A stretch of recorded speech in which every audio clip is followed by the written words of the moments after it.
Di antara mereka bahwa sebetulnya tidak ada lagi pengangguran bertambah dari kelompok disabilitas tuli. Sebagai penutup, when your disability become your ability. Terima kasih.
Welcome to our viewers in Indonesia and across the world. Thank you for joining us on the 3-hour news show on C Today. Now, for the next 3 hours, we'll bring you the latest from Indonesia, Southeast Asia, and around the world. We finally have updates from the International Court of Justice in regards to the ongoing Palestine case. Now, I am your host for today, Kaiser, with me are Muhammad Akhir and Aris Satya. Hi, guys. Good afternoon. Hello. Hello. Thank you. So my name is Muhammad Akhir. Welcome to the 3-hour news show. And for all of you, make sure you all follow us on X, Instagram, and YouTube, all at C Today News for the latest updates. And with us today is our money man, Aris Satya, for the latest from the business world. Thank you very much, Akhir. I'm Aris Satya. We'll take a look at market and also business updates from the country, the region, and elsewhere around the world. But first, let's take a look what made the top stories for today. Indonesian Foreign Affairs Minister Retno Marsudi reiterated the country's support to end the genocide in Gaza in her remarks at the 2024 Brazil's G20 presidency in Rio de Janeiro. Indonesian Tourism and Creative Economy Minister Sandiaga Uno is attending the Australian Trade Show of the Year in Melbourne, held this February 21st and 22nd.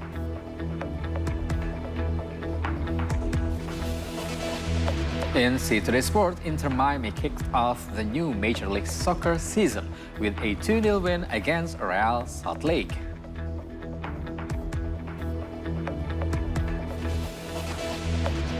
And join us later in our See the Story segment when we talk about zero-carbon architecture to reduce global warming with the founder and managing director of Rima Ginanjar Architecture.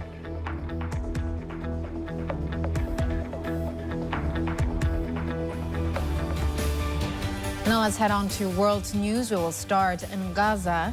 Israeli strikes across Gaza killed at least 67 Palestinians overnight and into Wednesday, including in areas where civilians have been told to seek refuge.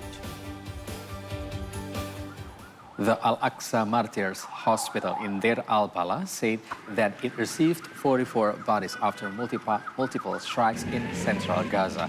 Associated Press reporters saw the bodies arriving in ambulances and private vehicles. Funeral prayers for the dead were held in the hospital yard on Wednesday morning. According to the hospital's director, Marwan Al-Hams in Rafah, An Israeli airstrike late Tuesday hit a house in the Jenaina neighborhood east of the city, killing a family of 8 members whose bodies were taken to the Abu Yusuf Al-Najjar hospital. He added that the hospital received the bodies of 2 people whose vehicle was hit in Rafah on Tuesday.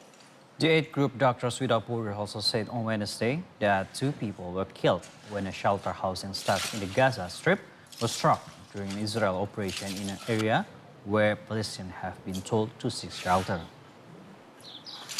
In the southern city of Khan Yunis, Israeli bombardment on Tuesday night killed at least 13 people, including 6 in the Mawasi area, according to Abu Yusuf Al-Najjar hospital, where the bodies were taken. The dead included 4 children and 8 women, as shown in a list by the Associated Press. Gaza's health ministry estimates more than 29,000 Palestinians have been killed, and 2/3 of them are women and children. And over 69,000 Palestinians have been wounded, according to the ministry.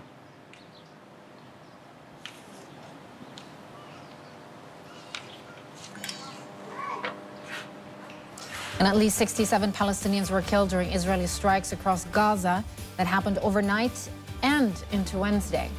Airstrike terror by the occupation forces spread into areas where civilians have been told to seek refuge, including a location which Israel declared as a safe zone.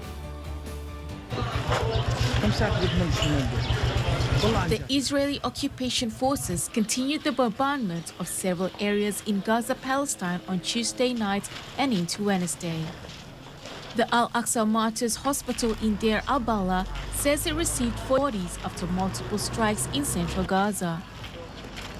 An Israeli airstrike also hit a house in Gaza's southernmost city of Rafah and killed a family of 8. The dead included university professor Nasser Ibrahim Abu Nur, his wife, 5 children, and 1 grandchild. The bodies were taken to the Abu Yusuf Al-Najjar hospital, along with the bodies of 2 people that were killed in a strike on a vehicle in Rafah. The Israeli occupation forces strikes also killed 7 people in the city of Khan Yunis, the main focus of Israel's offensive in recent weeks. Another 6 were killed in Mawasi, an area Israel has declared as a safe zone. At least 67 Palestinians in total were killed during the massive Israeli offensive in Gaza since Tuesday night. صوت الانفجار فتحت عيني لقيت حالي في دار الجيران اخوي كان يصلي لقيته نصه نازل من الارض نصه نازل في الطاير ونصه في الهواء ونصه على السقف لفيت من دار الجيران على دارنا لقيت اختي مرميه في الشارع بطلع بلاقي امه مقطع مرميه في الشارع بدور على ابوي خواتي 3 صبايا ما لهم اشتغل في شيء 3 صبايا ينزل عليهم صاروخين فتتهم ال3 في كفن واحد هي الكفن 3 صبايا في كفن واحد مش لاقيين منهم شيء ليش 3 عائلات نازحين اجوا على مدينه رفح انه في امان في رفح وفيش استهدافات اتفاجئنا في الليل 3 عائلات هان وفي عائله فوق 9 انفار في الليل تم استهداف هذا المبنى أعراض ساكنين أطفال عزة المدنيين دكتور ملوش أي ذنب في هذه الحرب اللي بتصير 7 شهداء أشلاء كلهم لقيناهم برا الدور وعلى الدرج وأشلاء لحتى الآن موجودة قدرنا نطلع الإصابات من هذا المبنى في نازحين كانوا كثير عائلات تقريبا فوق 30-40 نفر نازحين كلهم أغلبهم أطفال. The war began when Palestinian Hamas fighters rampaged into the southern Israel on October 7, killing some 1,200 people and taking around 250 Israeli hostage. This escalation follows months of violence done by the Israeli occupation forces, mostly in the occupied West Bank, tensions around the Gaza border, and at contested holy sites in Jerusalem. More than 29,000 Palestinians have been killed since October 7th, and thousands had heeded Israel orders to flee south. Around 1.5 million have crowded into Rafah. Despite many countries condemning the Israel occupation, the country has vowed to expand its ground offensive to the southernmost city as it seeks to destroy Hamas, which is still fighting the Israel occupation forces across the territory. Meanwhile, Israeli forces stormed the Nasser hospital in southern Gaza last Thursday, February 15, 2024, leaving 1 patient dead and 6 injured. Now, the battle for the hospital came as Israel faces growing international pressure for restraint.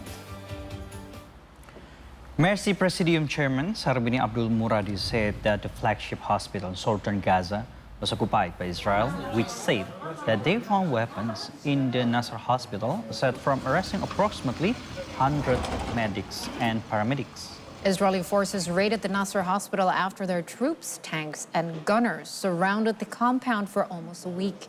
Hundreds of staff members, patients, and refugees were trapped inside the building amid gunfire and dwindling supplies, including food and water.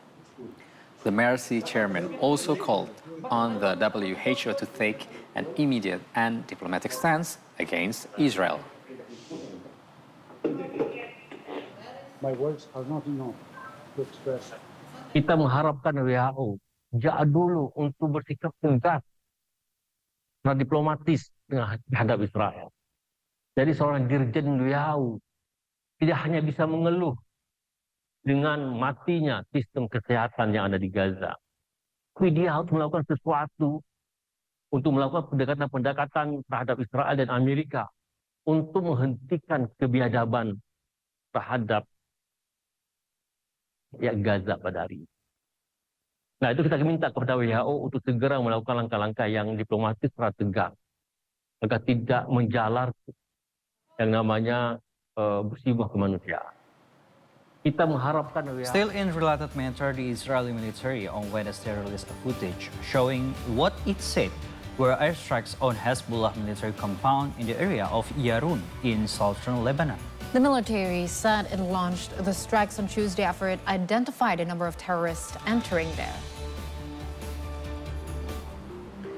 It also said that on Wednesday, its fighter jets struck 3 Hezbollah operational command centers in southern Lebanon. Lebanon's state-run national news agency NNA said that an Israeli airstrike on a southern village was killed a woman and her 7-year-old daughter. Wednesday's airstrike on the village of Majdal Zone came after a series of strikes overnight. Hezbollah forces have engaged in near-daily clashes with Israeli troops along the border to support Palestinian resistance since the start of the humanitarian crisis in Gaza.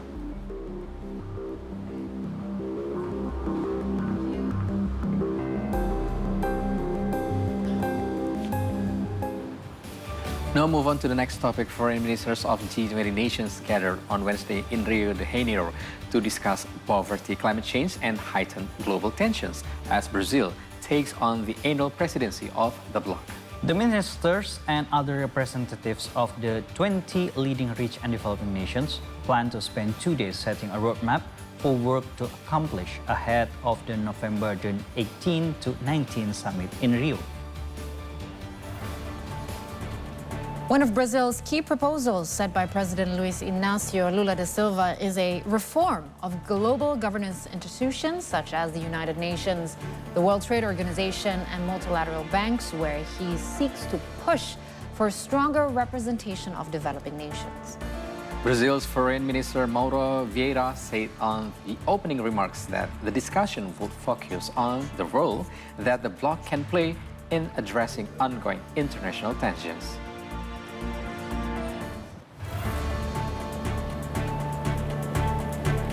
A presidência do Brasil no G20 tem como foco 3 prioridades principais: o combate à fome, pobreza e desigualdade, o desenvolvimento sustentável em suas dimensões econômica, social e ambiental e a reforma da governança global. O Brasil está profundamente preocupado com a situação internacional atual no tocante à paz e segurança. Segundo algumas estimativas, atingimos um número recorde de conflitos em andamento no mundo, mais de 170, enquanto as tensões geopolíticas também estão aumentando. Indonesian Foreign Affairs Minister Retno Marsudi recently delivered remarks at the 2024 Brazil's G20 presidency in Rio de Janeiro and reiterated Indonesia's support to end the genocide in Gaza. She also met with world leaders and held talks about several topics that will be brought to the high-level meeting. Minister Marsudi attended the meeting on Wednesday. During the first session of the meeting, Minister Marsudi highlighted several keynote issues, including those related to the current geopolitics and the humanitarian crisis in Gaza. Indonesia has proposed 3 collective actions, including calling for a permanent ceasefire in Gaza and putting Palestine as equal as any other countries, as well as resuming the humanitarian aid for the Palestinian people. Indonesia also called for other countries to de-escalate geopolitical tensions. Minister Marsudi then continued her journey to Den Haag, the Netherlands, to deliver statements at the International Court of Justice. Saya tegaskan kepada negara-negara G20 bahwa ini bukan hanya bencana kemanusiaan, tetapi mimpi buruk geopolitik atau geopolitical nightmare. Tidak hanya itu, dampak dari perang ini juga sudah meluas kemana-mana dan mengancam stabilitas serta keamanan global. Mengakhiri statement saya sampaikan bahwa negara-negara anggota G20 memiliki tanggung jawab untuk menjadi kontributor bagi perdamaian dan stabilitas dunia. Rekan-rekan, dalam pembahasan sesi 1 ini, isu Gaza sangat menonjol. Hampir semua delegasi menyampaikan concern terhadap situasi kemanusiaan di Gaza. The United Nations highest court heard U.S. arguments on Wednesday, a day after Washington vetoed a widely supported resolution for an immediate humanitarian ceasefire in Gaza.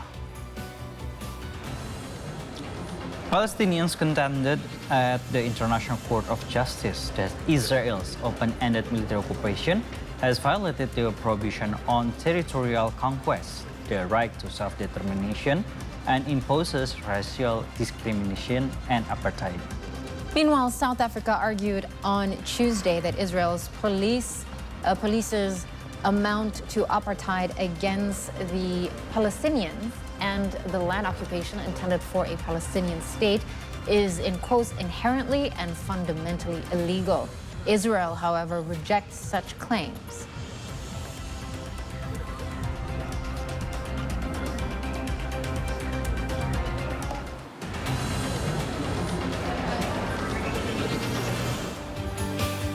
Now, the hearings will continue, and Indonesia's representatives will give their remarks as well, represented by Foreign Affairs Minister Retno Marsudi tomorrow at the ICJ. Yes, and the public hearing held by the ICJ, according to Tempo.co, will respond to questions about the status and legal consequence of Israel occupation on Palestine, and the hearing is a follow-up to the UN General Assembly's advisory opinion request by, according to the Ministry of Foreign Affairs, posted on X, cited in Jakarta last Sunday. And Indonesia actually is one of the 53 countries, and the 3 international organizations are scheduled to deliver their oral statement before the ICJ from February 19 to 26, 2024. So it's been ongoing since earlier this week, and it's ongoing till next week. And the interesting factor is that the conversation within this hearing, the topic, is actually getting wider, yes? Yeah. Because it started off with breach of international law. Now they are starting to see the legitimacy of not only what Israel is currently doing, but also the legitimacy of the Israel state, what rights they have by definition to have, to move into the occupation. Because I remember the last, the Palestinian lawyer previously, a couple of days ago, 2 days ago, it was on Tuesday, who also presented a map of Gaza, during the years. So every year, the Gaza Strip becomes smaller and smaller and smaller, and with the current, occupation and the parts where Israel has already taken over, in quotes, or is already now, built. I think they have their military bases there now. It's getting very small, and everybody is pushed to the south. Now, the question is, do Israel really have intentions to save, or, what are their intentions towards the Palestinian people? Because it doesn't look like that is there any intention to keep them safe? Is there intention to let them become refugees in their state? Will they accept them? And I think it's becoming more and more interesting as more and more hearings, more and more statements we hear during this particular hearing. Yeah. Okay, now let's move on to the next story. A cold weather disturbed China's transportation system yesterday, affecting highways, flight, and intercity trains crucial for commuters. Meteorological authorities issued the highest level orange alert for a cold wave and predicted temperature drops in southern regions. Affected provinces warned about travel hazards due to the cold weather. The cold wave brought heavy snow and freezing rain to central and eastern regions, expanding to the southern part of the country. Tens of thousands of workers with brooms and shovels, assisted by snowplows, have been deployed in the hardest-hit regions. Heavy snowfalls led to traffic accident on frozen roads. 3 cars collided on Tuesday, a highway in East Shandong province, with 2 of them catching fire. Firefighters quenched the fire and rescued passengers, and no fatalities have been reported from the latest cold wave.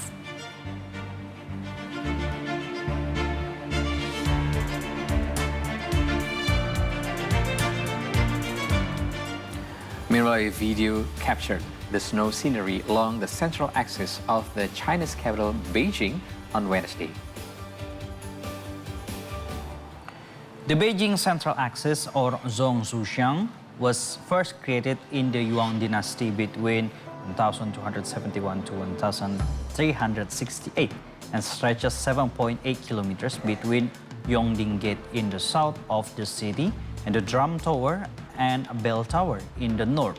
Most of the major old city buildings of Beijing sit along the axis. Gates, palaces, temples, squares, and gardens of the old city are all linked up to the axis. Folk activities along the line from old days to new ones are a joy to behold at all times.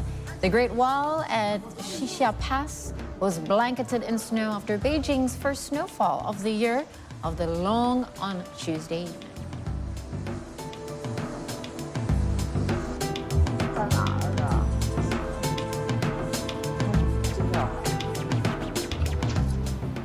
So move on to South Korea. Traffic jams and public transport delays disrupted commuters on Tuesday morning after heavy snow blanketed the South Korean capital of Seoul and nearby regions overnight.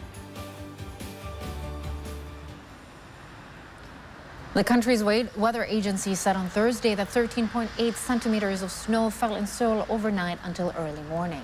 The Korean Meteorological Administration said that a heavy snow advisory was issued for Seoul's entire area on Wednesday evening before it was lifted Thursday morning. Slushy and icy roads caused traffic congestions and public transport delays in the Seoul metropolitan area. However, no major snow-related deaths or injuries have been reported from the capital region.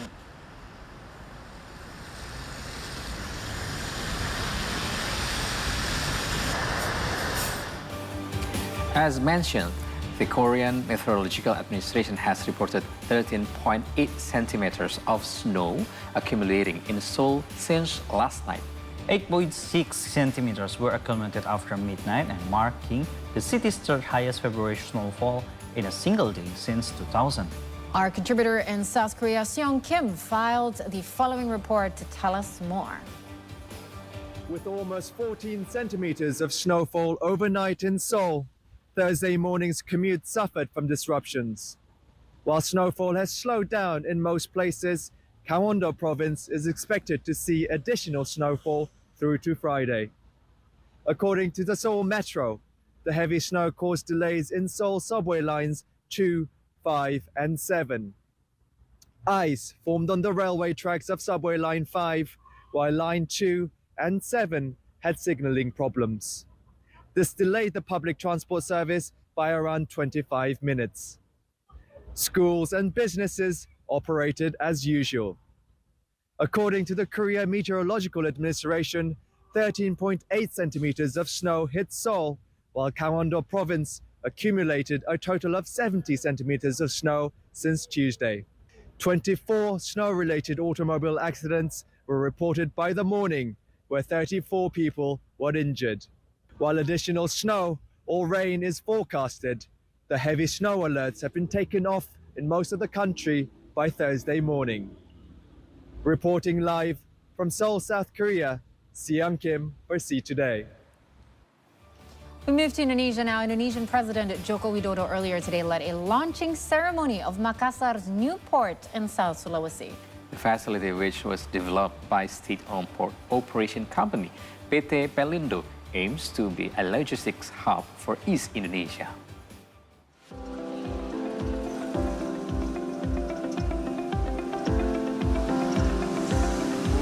The Makassar New Port Phase 1B and 1C were officially launched on Wednesday. Situated in South Sulawesi, the facility aims to be logistics hub of East Indonesia. Developed by state-owned port operation company PT Pelindo, the massive project covering a total area of 1.6 kilometers started since 2018. Setelah 3 tahun bekerja keras, diawali dengan mengkonsolidasi seluruh pelabuhan yang ada di bawah Pelindo, Bapak. Sekarang sudah tidak lagi Pelindo 1, 2, 3, 4, sekarang menjadi Pelindo saja.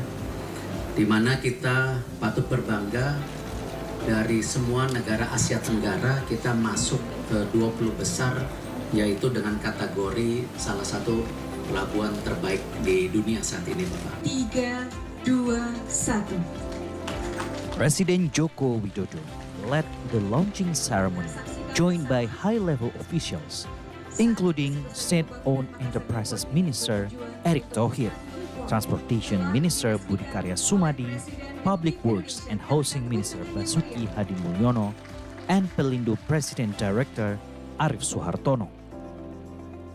As a part of national strategic project, Makassar New Port received a significant investment of 5.4 trillion rupiah from Pelindo. President Widodo expressed optimism, dubbing it as promising, as the port is expected to reduce Indonesia's overall logistic cost, which have already decreased by 14%. Makassar New Port, kalau yang lama itu kapasitasnya 750.000 TEUs per tahun, yang sekarang 2,5 juta TEUs per tahun. Ini lompatannya sangat tinggi sekali. Investasi yang ditanamkan di sini 5,4 triliun rupiah, dan itu duit semuanya. Gede sekali, 5,4 triliun rupiah. Kita lihat nanti bagaimana progres perkembangan pelabuhan ini akan menjadi pelabuhan besar di Indonesia bagian timur, yang kita harapkan bisa mengefisiensikan biaya-biaya logistik yang ada di tanah air kita. The Makassar New Port is poised to boost Indonesia competitiveness on a global scale. The facility is also expected to be the global hub for shipping and logistics. Andira Putri, Andre Saputra, and Ferry Ahmad reporting for C Today.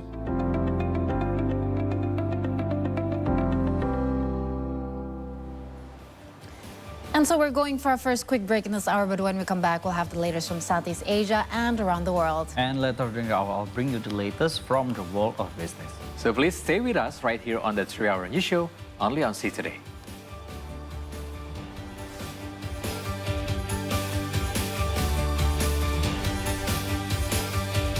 Good morning, Indonesia, Southeast Asia, and the world. Rise and shine, everyone. A brand new start to a brand new month and a brand new week here at Good morning. Good morning. It's a deja vu. Good. It's like deja vu. It's like with sports, entertainment as well. It is time for See Today with Business with me, Caroline. All right, guys. See Indonesia, see the world, see today.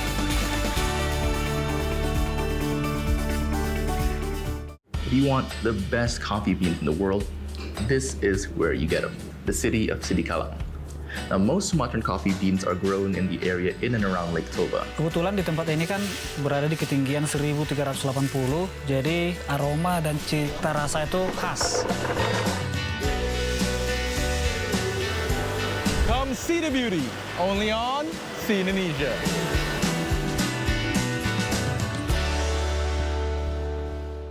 Kenapa sih dia selalu mau eksis kalau aku syuting? hijau sama yang merah ini tuh rumah pribumi. Jadi aku taruh di dalam, makanya rasanya lebih welcome gitu. Modern banget.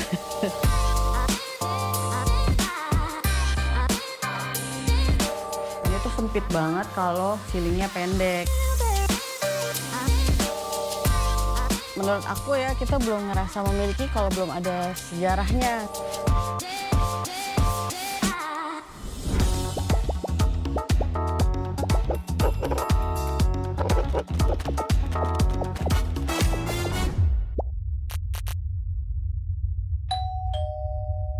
Indonesian Foreign Affairs Minister Retno Marsudi addressed the UN Security Council during an open debate in New York. Ini adalah open debate Dewan Keamanan PBB ketiga mengenai Gaza dalam 3 bulan terakhir dan Indonesia hadir di ketiganya.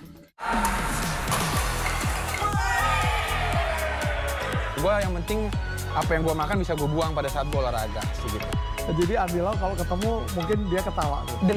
Dengan proses, gue bersyukur banget Kubu Junior tuh sempat bubar tahun 2016-2017. Feelingnya sabu-sabu, karena sabu-sabu kita cuma makannya setahun sekali. Kalau kita dengerin Spotify ya, Pak gimana sih caranya aku bisa masuk di sini gitu. Ya nggak boleh menghalangi lah.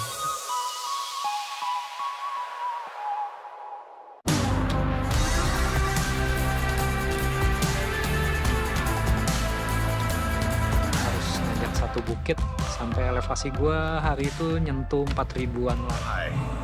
I kinda wanna die.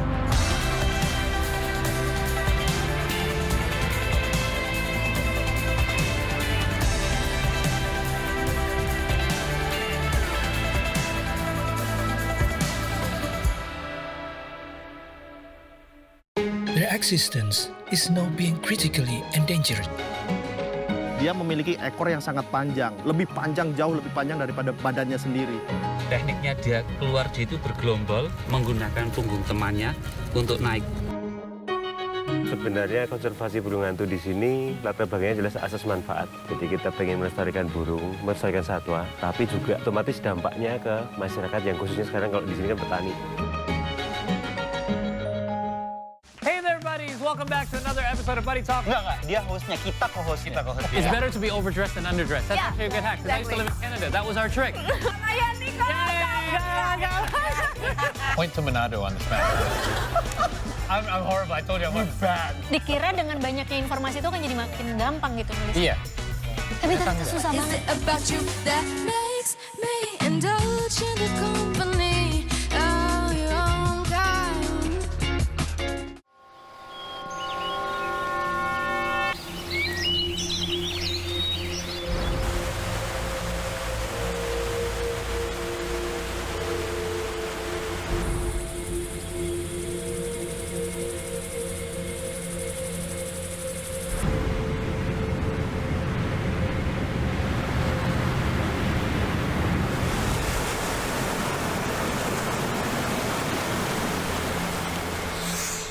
Pelawak tuh ramean, tiga. Ini sendiri. Komika itu nggak harus dilahirkan ya. Ini lagu untuk siapa, Min? Oh, yang senang dengan baju kuning. Berarti partai itu ya. Oke deh, nanti kita puterin langsung. Kita muterin Lampung sampai pusing. Awal gua ngerosting itu ditemuin sama Bang Panji sebenarnya. Nah, jadi mau tahu gua di roasting Kang Maman gimana? Langsung aja saksikan Teman Bicara Maman.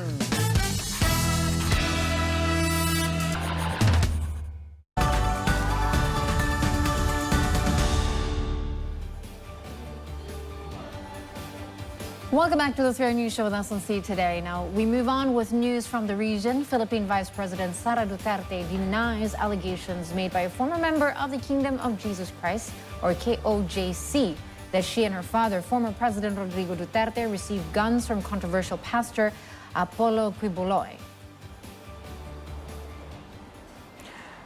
The accusations suggest that Duterte and her father visited Quiboloy at the Glory Mountain and left with suitcases allegedly containing weapons. Duterte dismisses the claim, stating that it has been a tradition for those seeking power to target vice presidents. She further deemed the accusation as one of many expected attacks. Duterte believes that such allegations are often seen, especially against vice presidents who she sees as the primary obstacle for those aspiring to hold power. She anticipates more cases, investigations, witnesses, accusations, attacks, and slander in the future, but emphasizes that now is not the right time to address these allegations. Duterte is now focusing on fulfilling her duties as vice president. Meanwhile, the Senate is currently investigating claims of rape and actions by Quiboloy-led KOJC, which allegedly forced church members to beg or sell commodities on the streets to support the leader's lifestyle.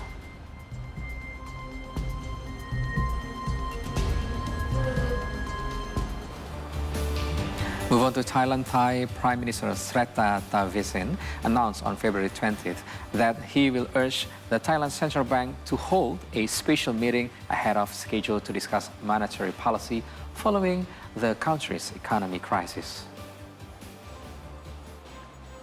Thailand's consumer price index has shown a negative trend for 4 consecutive months following an economic crisis. Thailand is currently witnessing economic deflation as the consumer price reading has shown a negative trend for 4 consecutive months. Through his X account, the Prime Minister stated that Thailand's economy is leading to a critical stage where the national GDP could not reach last year's 2.5% growth target. Srettha went on to say that the Thai baht has fallen as much as 0.5% compared to last year, as he called to cut a decade-high borrowing cost. Consequently, the Thai baht has gone from being the best performer in Asia in the final quarter of 2023 to the second worst this year. To address the issue, the next meeting between the BOT and the Prime Minister to discuss policy rate is already scheduled on April 7th. While there has not been a response to the Prime Minister's urgent meeting request, the Bank of Thailand argued that the negative inflation is caused by state subsidies rather than demand deficiency, as the Prime Minister stated. Furthermore, the Bank of Thailand is also willing to lower borrowing costs if the currency weakness persists and not transitory.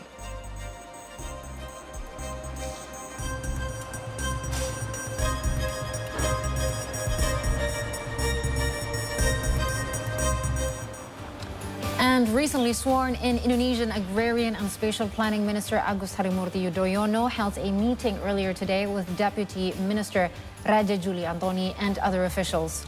The meeting saw the minister instructing his team to address issues related to the free land registration program with a 120 million land certificates target. In his first meeting since taking up the office, Minister Agus expressed his commitment to quickly adapting to the ministry. He directed the team to prioritize work programs achievable within the next 8 months. The newly appointed minister further emphasized the need for digitization of data to combat land mafia. Following the meeting, the son of former President Susilo Bambang Yudhoyono then set off to Manado to attend the inaugural ceremony of Lolak Dam alongside President Widodo. Karena saya ingin mendengar secara langsung dari masing-masing bagian apa saja yang menjadi isu utama yang menjadi atensi dan tengah dikerjakan hari ini, termasuk target-target pencapaian, dan jika ada kendala, ada persoalan di lapangan, bagaimana solusinya. Saya sendiri seperti yang saya sampaikan kemarin ingin belajar cepat karena dalam waktu yang singkat saya ingin lebih paham secara makro tugas pokok dan fungsi utama dari Kementerian ATR sekaligus juga BPN, termasuk apa saja yang harus segera kita tuntaskan. Meanwhile, Minister Hadi Cahyanto recently met with Chairman of Indonesia's largest Islamic organization, Nahdlatul Ulama, Yahya Khalil Stakuf, as part of his working visit as the Coordinating Minister for Politics, Legal and Security Affairs. Minister Cahyanto also called upon the Nahdlatul Ulama Executive Board to maintain harmony and community ahead of the inauguration of the new President of the Republic of Indonesia. Upon his arrival to the Nahdlatul Ulama office earlier today, Minister Cahyanto was greeted by the Chairman and Executive Board. The minister also asked the organization and its executive board to maintain harmony in community during the political year and assure the success of the political transition process. The minister went on to say that the Nahdlatul Ulama or NU plays a pivotal role in maintaining the national stability while also providing a conducive environment for the inauguration of the new President of the Republic of Indonesia.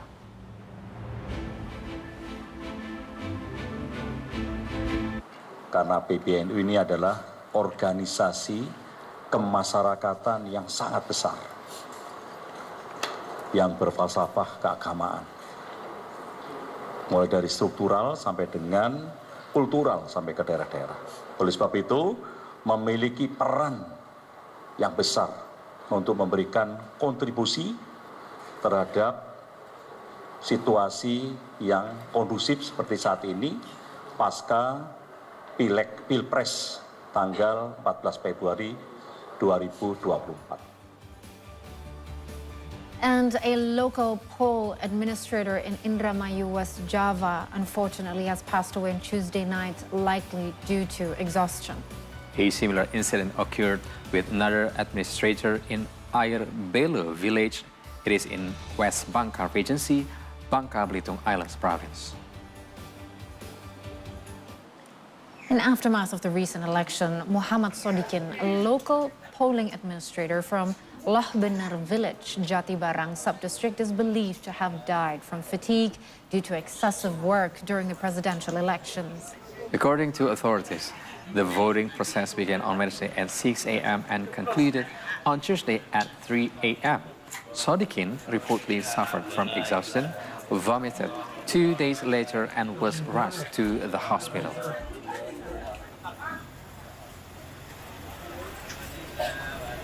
Enggak, besoknya dua hari kemudian sakit, kecapean nggak dirasa, terus 2 hari kemudian dia ngerasa muntah, mungkin udah capeknya udah dari kemarin. Nah, sempat dirawat dari malam Minggu jam 11 sampai kemarin sore jam 5. Sempat bersih-bersih, terus ngerasa sesek lagi, habis maghrib dibawa ke RS Mitra, Rumpul Mitra Widasari, terus dinyatakan jam 8 lebih. Grief also seen and felt on Wednesday during the funeral of Suwandi, a local poll administrator in West Bangka who passed away on Tuesday. Serving in Air Belo village, Suwandi fainted during the ballot counting on February 14th. After 5 days of intensive care at Intan Medica Hospital in Pangkal Pinang, he was pronounced dead.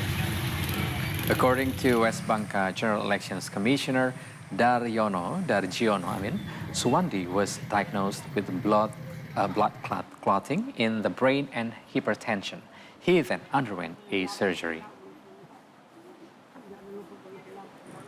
Kalau kronologis sakitnya nggak ada, cuman ada gejala darah tinggi seperti itu. Dan tepat di jam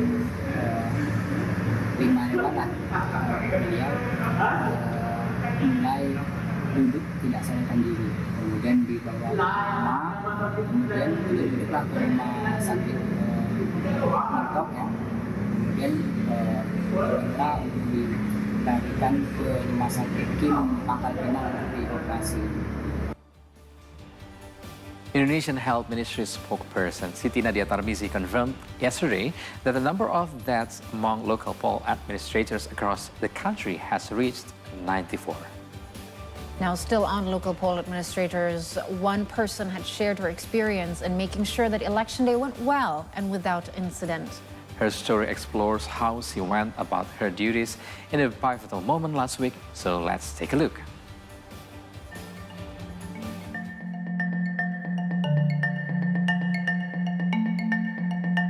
Hello, my name is Nabila Kusumawardani, and I'm one of the local poll administrator from Gandaria Utara Subdistrict. Okay, so how does it feel to become one of the poll administrator? Before the day, actually, it was not really tiring because we just only have the several meetings before the day to prepared all the equipments needed and then needed, and also discussing our job desk with my team, because I'm also one of the leader of poll administrator, local poll administrator, and also it wasn't really tiring yet, but unfortunately on the day it was just like very tiring, because like I even not really looking at my phone on that day. It was heavy rain, but we were late because of the heavy rain, so until 8, my voting location just started the election itself. We started like from 8 until 11 p.m. because of my voting location has like a really good job team. Like we already separate our job desk and we already discussed the preventive things to be done, and also like we just only counting the vote only once at all. So we are not really re-evaluate our vote counted because it's already tally with the ballot and also the vote counted. Government gave us allowance for vitamin. So I purchased vitamin for my team, and that's one of the preventive things to be done regarding health. And maybe the one who overworked and fainted is the one who wasn't really eat properly or take vitamins. And when you know you're tired, just take a rest. And most of them like not getting take a rest. I wasn't able to rest because I didn't took any leave from my office, and so basically I sleep at 3 a.m. and I wake up at 5 p.m. and doing work after the election day. Actually, after the day of election, I have no willing to eat because like my brain is just still not working at all. Because like I feel like a dream. Yesterday was a dream. Like I even not able to see my phone. I even not able to talk to other people, and even like replying some of my team is just hard for me.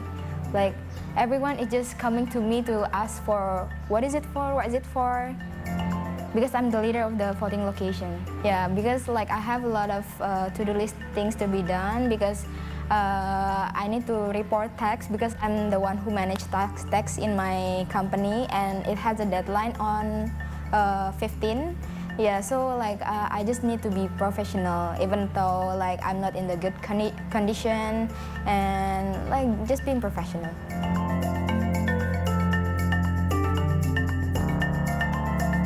I'm very honored to be part of the democracy celebration. Especially, I would like to be involved as a representation of Gen Z.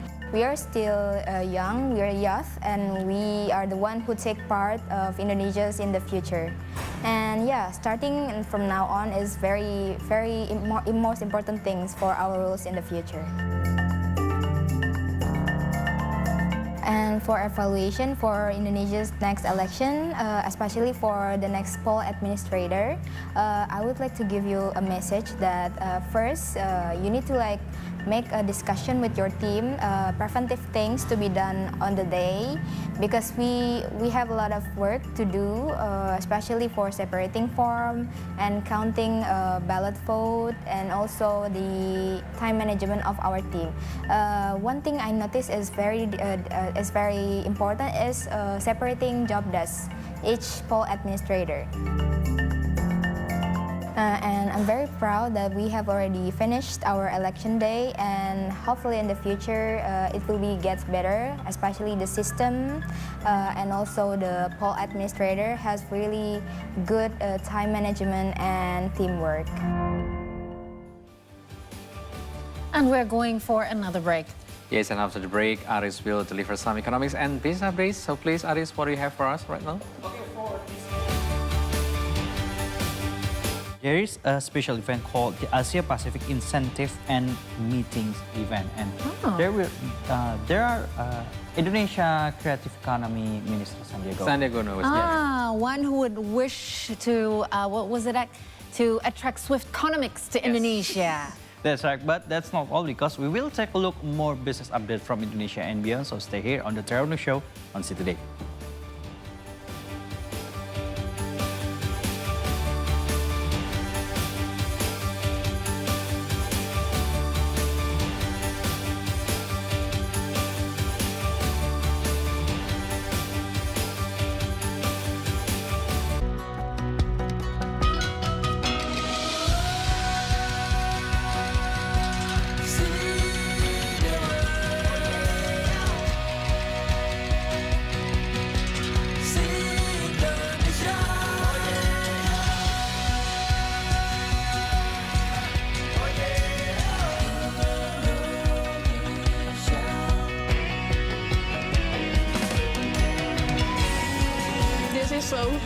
spicy. Absolutely delicious. You know, it's actually pretty good.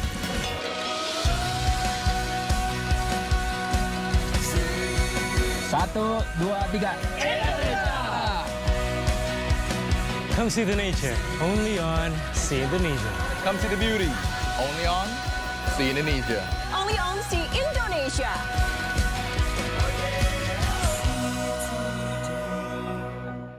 Their existence is now being critically endangered.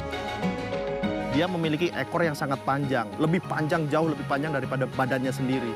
Tekniknya dia keluar dia itu bergelombol menggunakan punggung temannya untuk naik. Sebenarnya konservasi burung hantu di sini latar belakangnya jelas asas manfaat. Jadi kita pengen melestarikan burung, melestarikan satwa, tapi juga otomatis dampaknya ke masyarakat yang khususnya sekarang kalau di sini kan petani. Hey there, buddies! Welcome back to another episode of Buddy Talk. Enggak. Dia hostnya, kita co-hostnya. It's better to be overdressed than underdressed. That's Yeah, actually a good hack, because I used to live in Canada. That was our trick. Point to Manado on this map. I'm horrible. I told you I'm bad. Dikira dengan banyaknya informasi itu kan jadi makin gampang gitu nulis. Iya. Tapi ternyata susah banget. About you that makes me indulge in the company.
held in the hospital yard on Wednesday morning. According to the hospital's director, Marwan Al-Hams in Rafah, an Israeli airstrike late Tuesday hit a house in the Jenaina neighborhood east of the city, killing a family of 8 members whose bodies were taken to the Abu Yusuf Al-Najjar hospital. He added that the hospital received the bodies of 2 people whose vehicle was hit in Rafah on Tuesday. The aid group Doctors Without Borders also said on Wednesday that 2 people were killed when a shelter housing staff in Gaza Strip was struck during an Israeli operation in an area where Palestinians have been told to seek shelter. In the southern city of Khan Yunis, Israeli bombardment on Tuesday night killed at least 13 people, including 6 in the Mawasi area, according to Abu Yusuf Al-Najjar hospital where the bodies were taken. The dead included 4 children and 8 women, as shown in a list by the Associated Press. Gaza's health ministry estimates more than 29,000 Palestinians have been killed. 2/3 of them are women and also children, and over 69,000 Palestinians have been wounded, according to the ministry.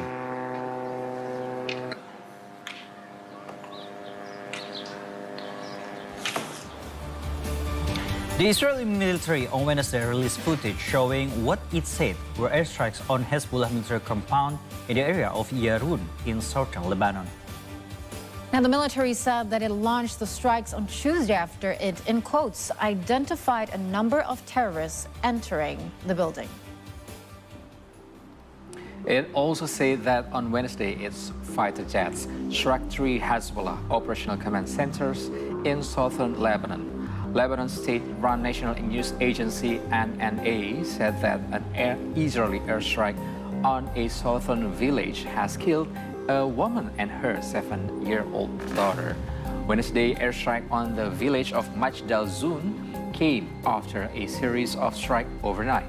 Hezbollah forces have engaged in near-daily clashes with Israel troops along the border to support Palestinian resistance since the start of the humanitarian crisis in Gaza.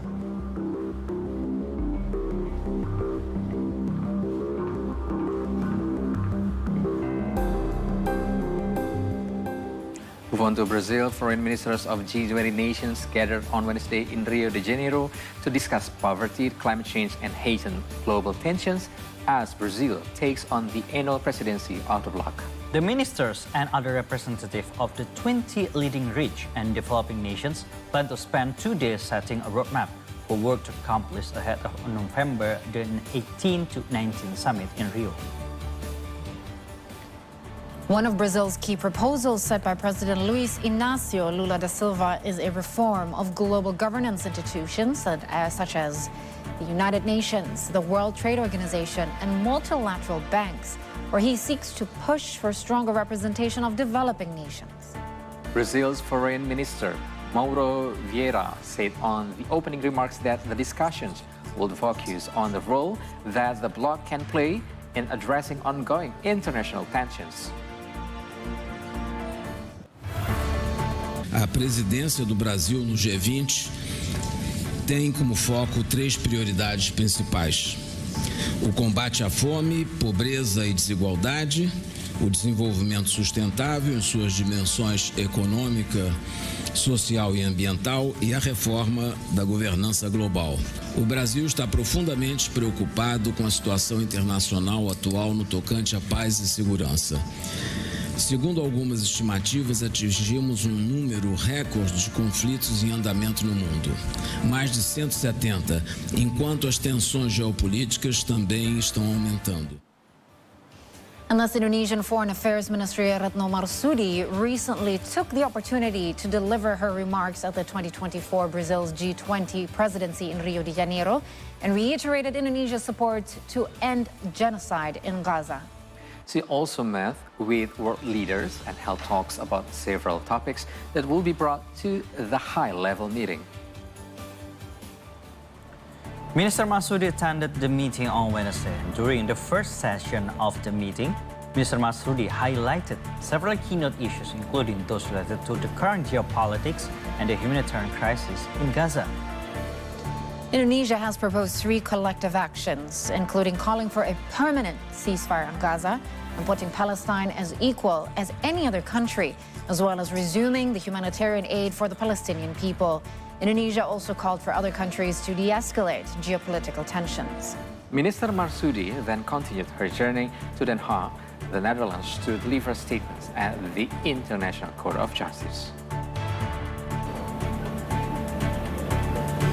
Saya tegaskan kepada negara-negara G20 bahwa ini bukan hanya bencana kemanusiaan, tetapi mimpi buruk geopolitik atau geopolitical nightmare. Tidak hanya itu, dampak dari perang ini juga sudah meluas kemana-mana dan mengancam stabilitas serta keamanan global. Mengakhiri statement saya sampaikan bahwa negara-negara anggota G20 memiliki tanggung jawab untuk menjadi kontributor bagi perdamaian dan stabilitas dunia. Rekan-rekan, dalam pembahasan sesi 1 ini, isu Gaza sangat menonjol. Hampir semua delegasi menyampaikan concern terhadap situasi kemanusiaan di Gaza. The United Nations highest court heard U.S. arguments on Wednesday, a day after Washington vetoed a widely supported resolution for an immediate humanitarian ceasefire in Gaza. Palestinians contended at the International Court of Justice that Israel's open-ended military occupation has violated the provision on territorial conquest, rights to self-determination, and imposes racial discrimination and apartheid. Meanwhile, South Africa argued on Tuesday that Israel's policies amount to apartheid against the Palestinians, and the land occupation intended for a Palestinian state is, in quotes, inherently and fundamentally illegal. Israel, however, rejects such claims.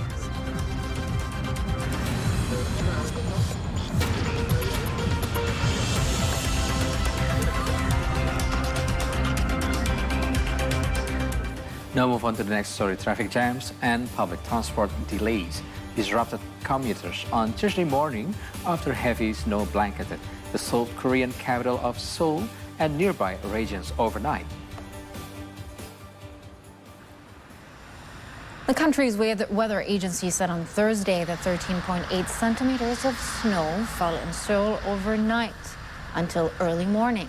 The Korean Meteorological Administration said that a heavy snow advisory was issued for Seoul entire area on Wednesday evening before it was lifted Thursday morning.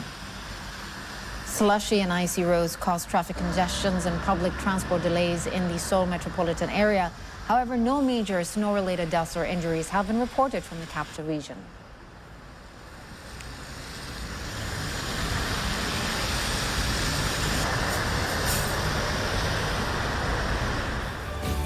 As mentioned, the Korean Meteorological Administration has reported 13.8 centimeters of snow accumulating in Seoul since last night. 8.6 centimeters were accumulated after midnight, and marking the city's third highest February snowfall in a single day since the 2000. Our contributor in South Korea, Seong Kim, filed the following report to tell us more. 14 centimeters of snowfall overnight in Seoul. Thursday morning's commute suffered from disruptions. While snowfall has slowed down in most places, Gangwon-do province is expected to see additional snowfall through to Friday. According to the Seoul Metro, the heavy snow caused delays in Seoul subway lines 2, 5 and 7. Ice formed on the railway tracks of subway line 5, while line 2 and 7 had signaling problems. This delayed the public transport service by around 25 minutes. Schools and businesses operated as usual. According to the Korea Meteorological Administration, 13.8 centimeters of snow hit Seoul, while Gangwon-do province accumulated a total of 70 centimeters of snow since Tuesday. 24 snow-related automobile accidents were reported by the morning, where 34 people were injured. While additional snow or rain is forecasted, the heavy snow alerts have been taken off in most of the country by Thursday morning. Reporting live from Seoul, South Korea, Seong Kim for See Today. Meanwhile, in Indonesia, West Java's acting governor, B. Mahmudin, paid a visit yesterday to the tornado-hit Jatinangor Rancaikek area to assure effective disaster management. Bay noted that house materials were scattered, but the situation was improving. He also inspected damaged houses, highlighting the collaborative efforts of the Joint Disaster Relief Team and the community in debris cleanup. Bay expressed concern and further urged the public to stay alert of natural disasters due to unpredictable weather.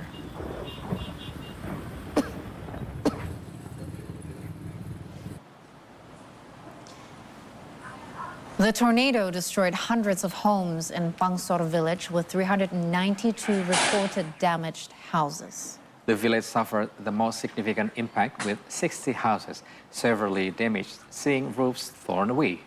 2 local residents reportedly injured and rushed to the nearby AMC Cileunyi Hospital.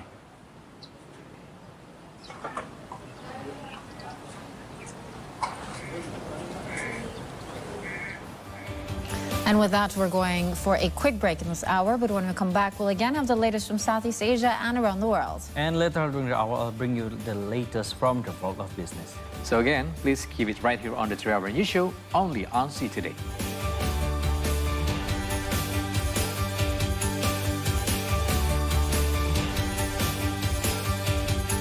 Good morning, Indonesia, Southeast Asia, and the world. Rise and shine, everyone. A brand new start to a brand new month and a brand new week. Good morning. Good morning. It's like deja vu. Good. It's like deja vu. It's like with sports, entertainment as well. It is time for See Today with Business with me, Caroline. All right, guys. See Indonesia, see the world, see today.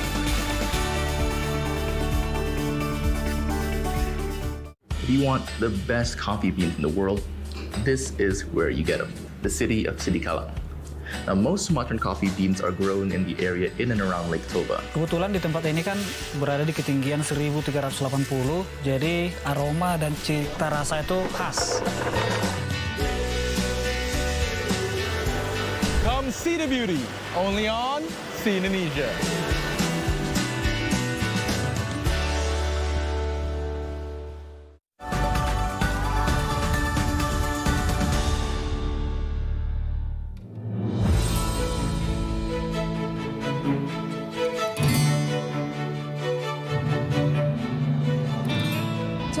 Global challenges, various sectors around the world are looking to solve this problem by implementing sustainable development goals. And one of the parameters is by ensuring the implementation of environmental, social, and governance as a principle for the company's development, business, and investment. Pertamina is one of those who ensures the SGD risk is being implemented well in the company. In fact, Indonesia's state-owned oil company is ranked first around the world as how well the company is managing the ESG risk. To address this issue, we will have a chat with the Vice President, Corporate Communication of Pertamina, Fajar Joko Santoso, as the leading company and the key player to energy transition in Indonesia. Pak Fajar, thank you so much for inviting us today to the Pertamina booth at Indonesia International Motor Show. So this booth is having a theme of performance and green innovation. So why do you deem this theme to be important? Yeah, thank you. So please welcome to our booth, Pertamina booth. So we highlighted what we do, what Pertamina currently do in facing energy transition. Now we're still focusing on performance, which is we highlighted our high quality product such as gasoline and lubricants. That's why we call it performance. So basically this booth offer two theme, performance based on performance of our product. We already have a partnership with global player. We can see that on the left side, we promote the Pertamax Turbo, who recently joined partnership with Valentino Rossi and then Saint Gelael to compete in World Endurance Championship 2024 in Europe.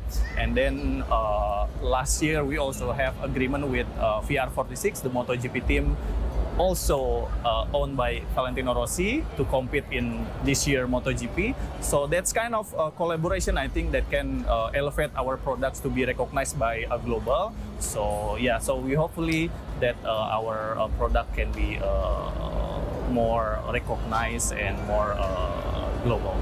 Right, so going forward in the future, will Pertamina be completely 100% switch the energy from fossil fuels to renewable energy? Or will still we cannot say that we will leave the fossil energy. It is true that fossil energy is nowadays currently in reducing in trend, but Indonesia is still a developing country. The population also still growing. Also, it means that the growing demand in energy also will be increasing. Fossil energy in Pertamina, we still maintaining to ensure the national security, to ensure the national resilient energy resilience.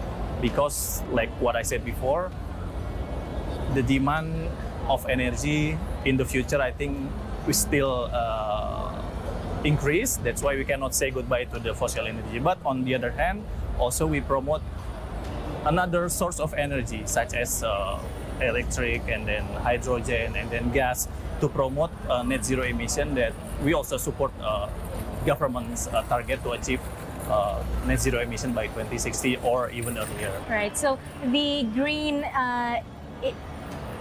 innovation is an interesting term, especially when we want to delve more into environmental, social, and governance. So let's start with the first aspect of ESG, which is environmental.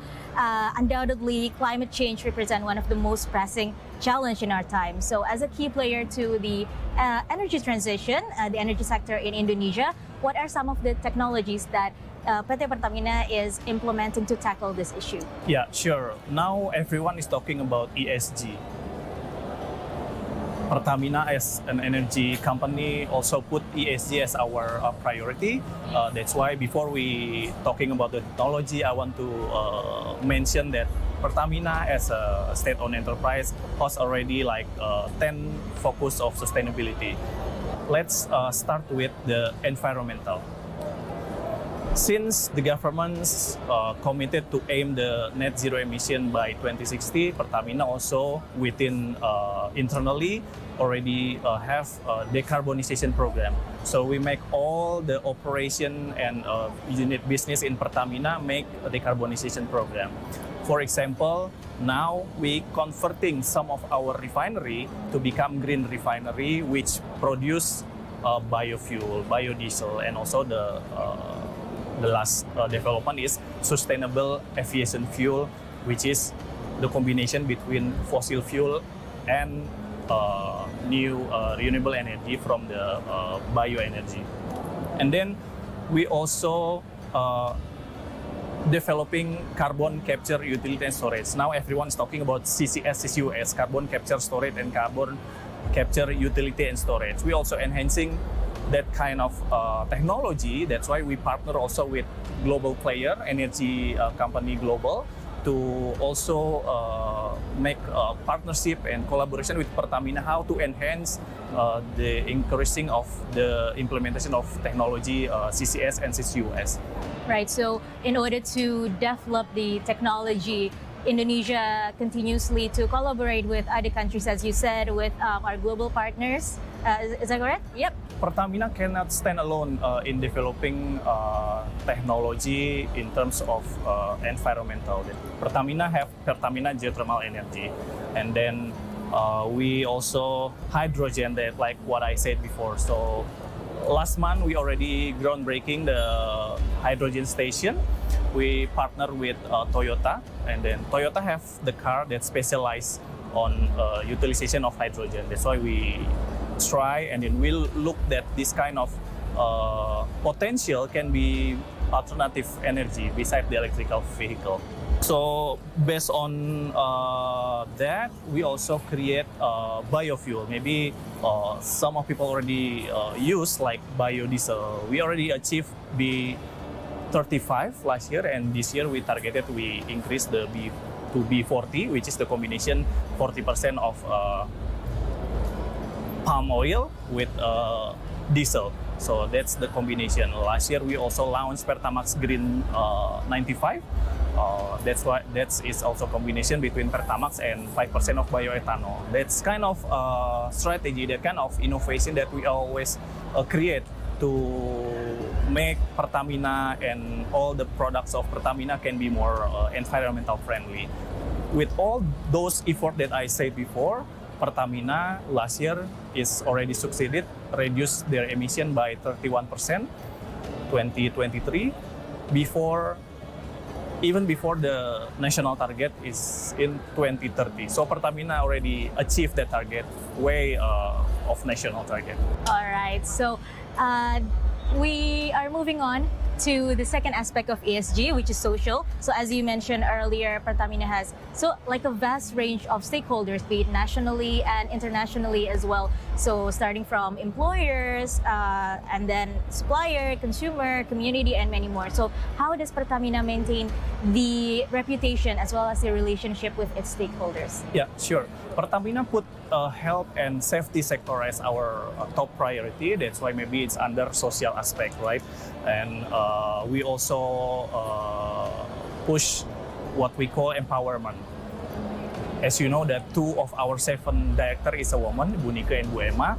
So it's already almost achieved the minister's state-of-owned enterprise target. That should be 25% minimum woman composition in all direction, all director. But we move forward to that. And then we also given opportunity to our disability friends who can apply to become our employees, and for social more broader.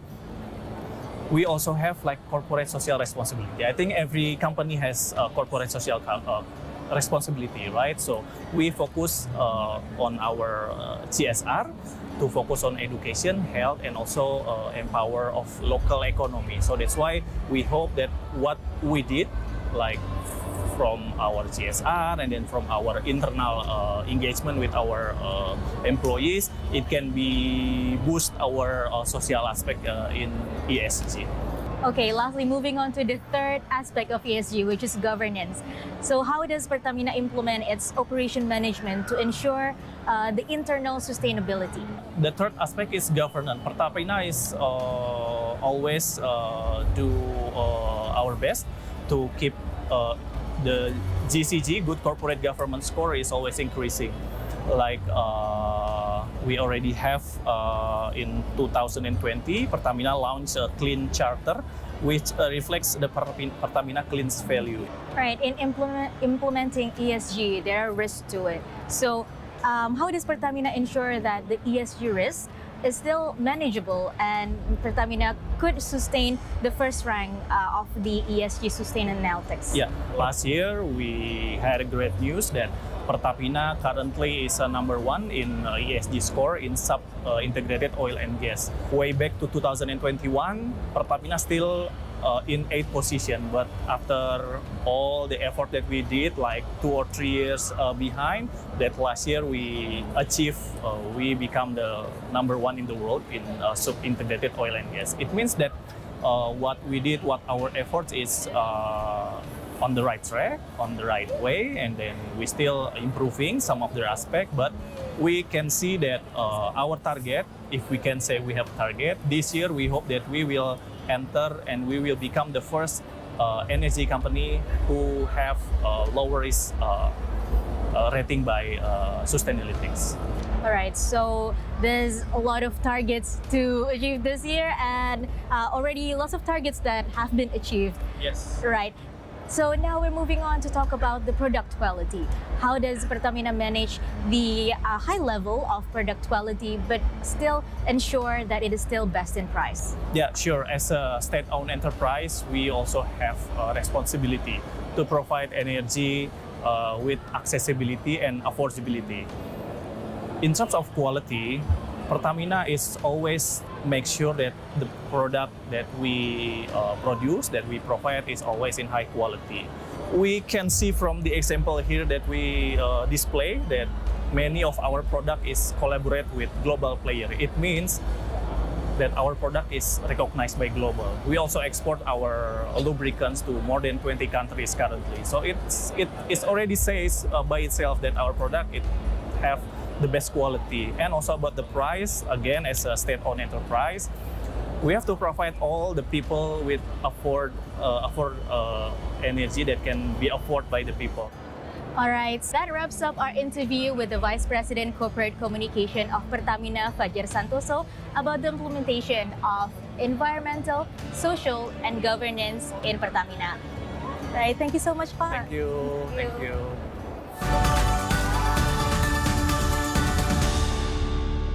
Pelawak itu ramean, tiga. Ini sendiri. Komika itu nggak harus dilahirkan ya. Ini lagu untuk siapa, Min? Oh, yang senang dengan baju kuning. Berarti partai itu ya. Oke deh, nanti kita muterin langsung. Kita muterin Lampung sampai pusing. Awal gua ngerosting itu ditemuin sama Bang Panji sebenarnya. Nah, jadi mau tahu gua di roasting Kang Maman gimana? Langsung aja saksikan Teman Bicara Maman.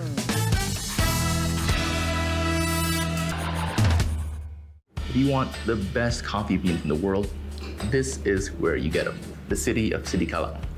Now, most Sumatran coffee beans are grown in the area in and around Lake Toba. Kebetulan di tempat ini kan berada di ketinggian 1380, jadi aroma dan cita rasa itu khas. Come see the beauty, only on See Indonesia.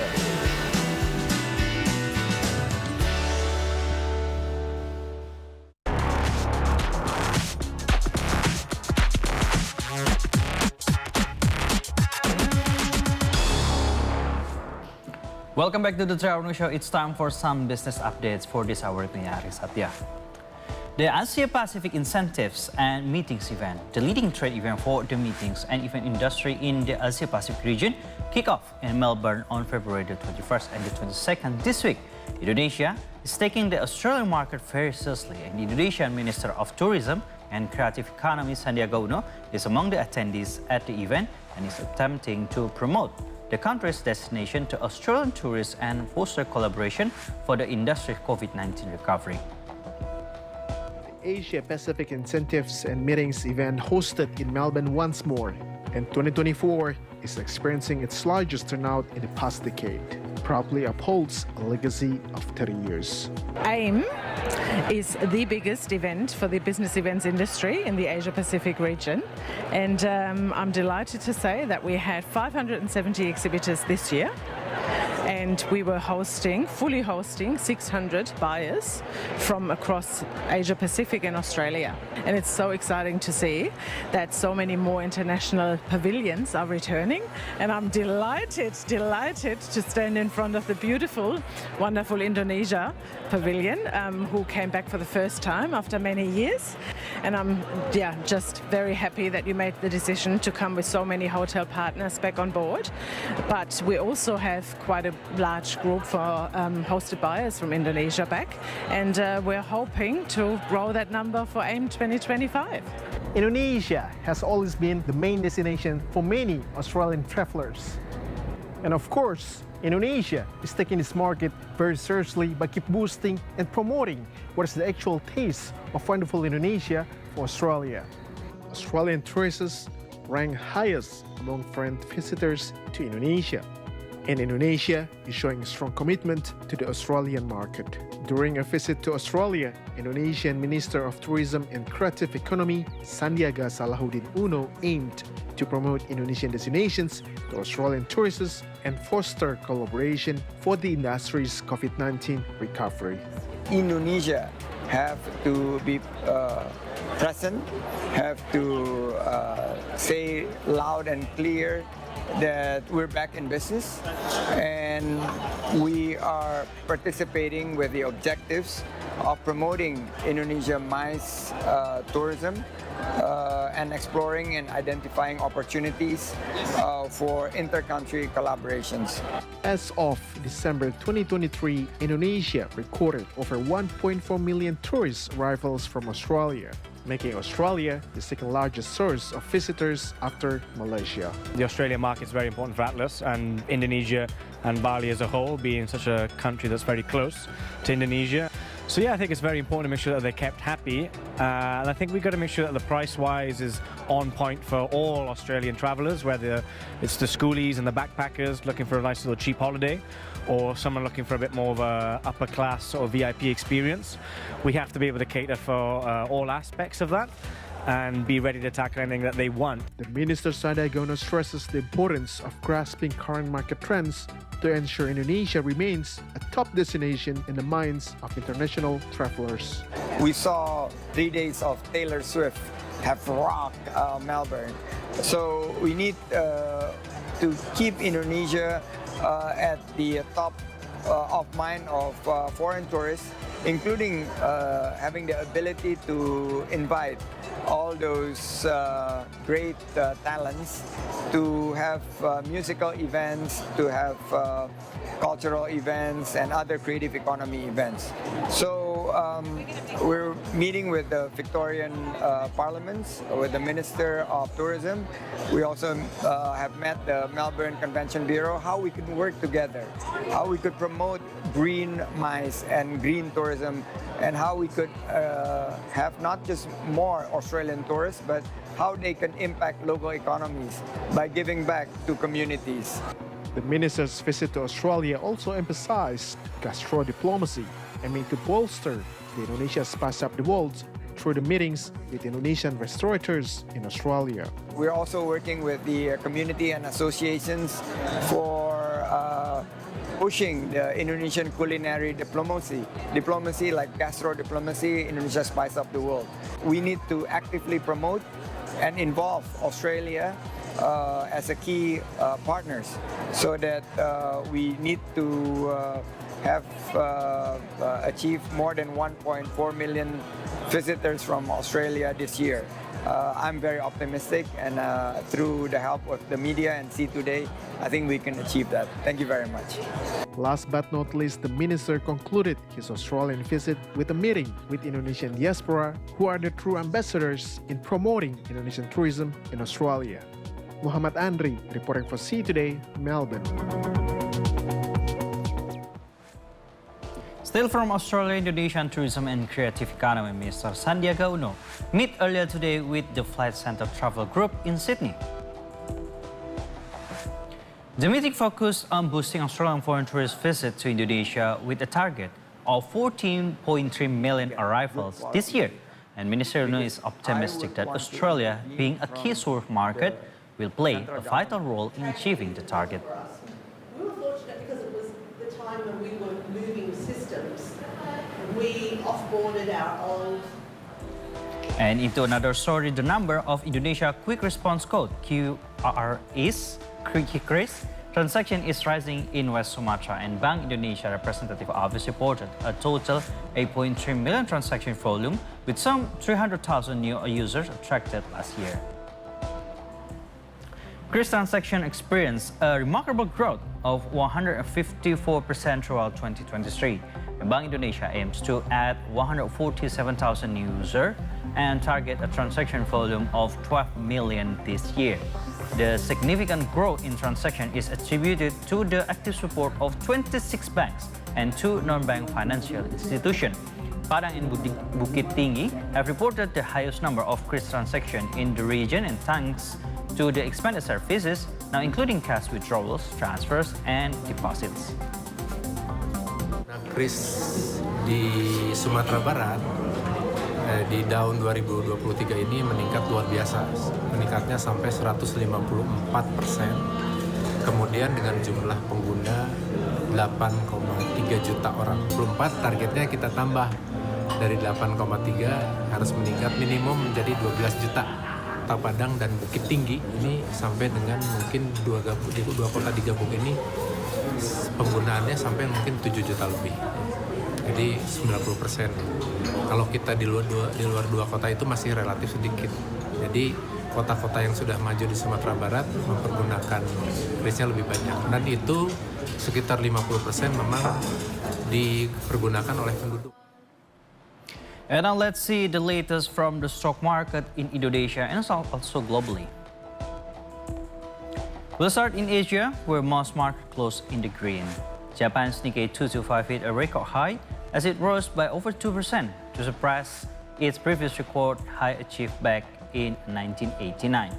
Hong Kong Hang Seng Index also rose by over 1.4%, while Shanghai Composite Index rose by 1.2%.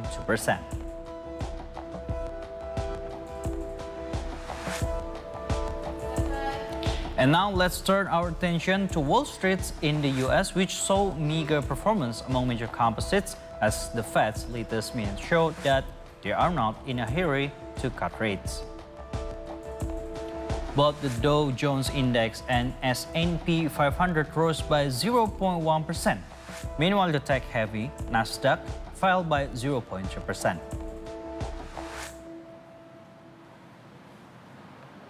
And let's turn our attention to Indonesia, where the Jakarta Composite Index did not follow the broader trends in Asia as it closed lower on Thursday.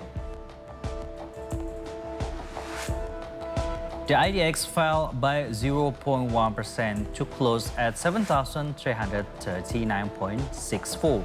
And on that note, let's take a closer look at the stocks on the local exchange.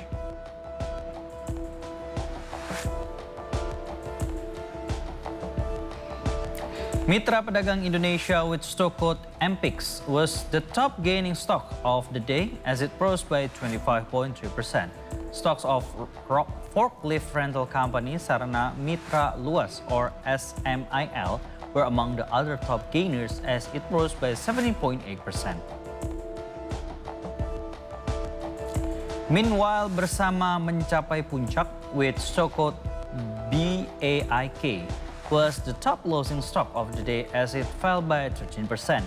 Meanwhile, property development company Nusantara Almazia were among the top loser of the day as its stocks fell by 8.3%.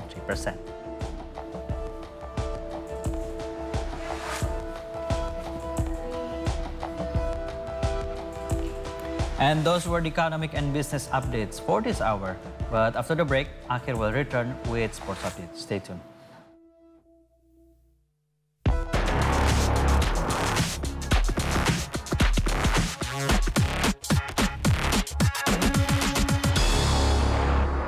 China Earthquake Network Center reported that the quake rocked the Ertupan County in Aksu Prefecture shortly after 2 a.m. local time. Minister January Makamba was a guest in one of our news programs, the 3-Hour News Show, yesterday. While he was in the studio, he used the opportunity to explain the current state of diplomatic ties between Tanzania and Indonesia. Indonesian Foreign Affairs Minister Retno Marsudi addressed the UN Security Council during an open debate in New York. Ini adalah open debate Dewan Keamanan PBB ketiga mengenai Gaza dalam 3 bulan terakhir dan Indonesia hadir di ketiganya.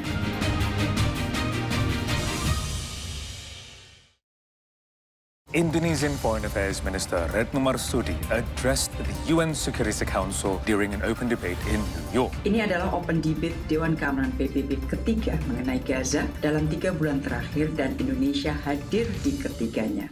Ke Binjai mau migrasi. Cakep. Anjay, aku depotsi. Ya, aku cuma mau bilang hari ini kamu tuh cantik loh. Aduh ya Allah. Oke lah kalau penampilan dia nggak sebaik itu, nggak sebagus itu, nggak seganteng itu, tapi itu hatinya dia sebaik itu dan tidak ada orang yang pernah gue temuin hatinya sebaik Mars. Pemain.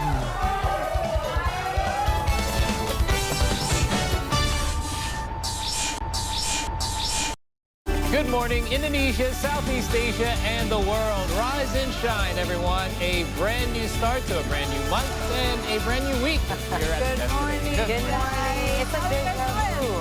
Good. It's like deja vu. It's like with sports, entertainment as well. It is time for Steve Today with Business with me, Caroline. All right, guys. See Indonesia. See the world. See you today. If you want the best coffee beans in the world, this is where you get them, the city of Sidikalang. Now, most Sumatran coffee beans are grown in the area in and around Lake Toba. Kebetulan di tempat ini kan berada di ketinggian 1380, jadi aroma dan cita rasa itu khas. Come see the beauty, only on See Indonesia.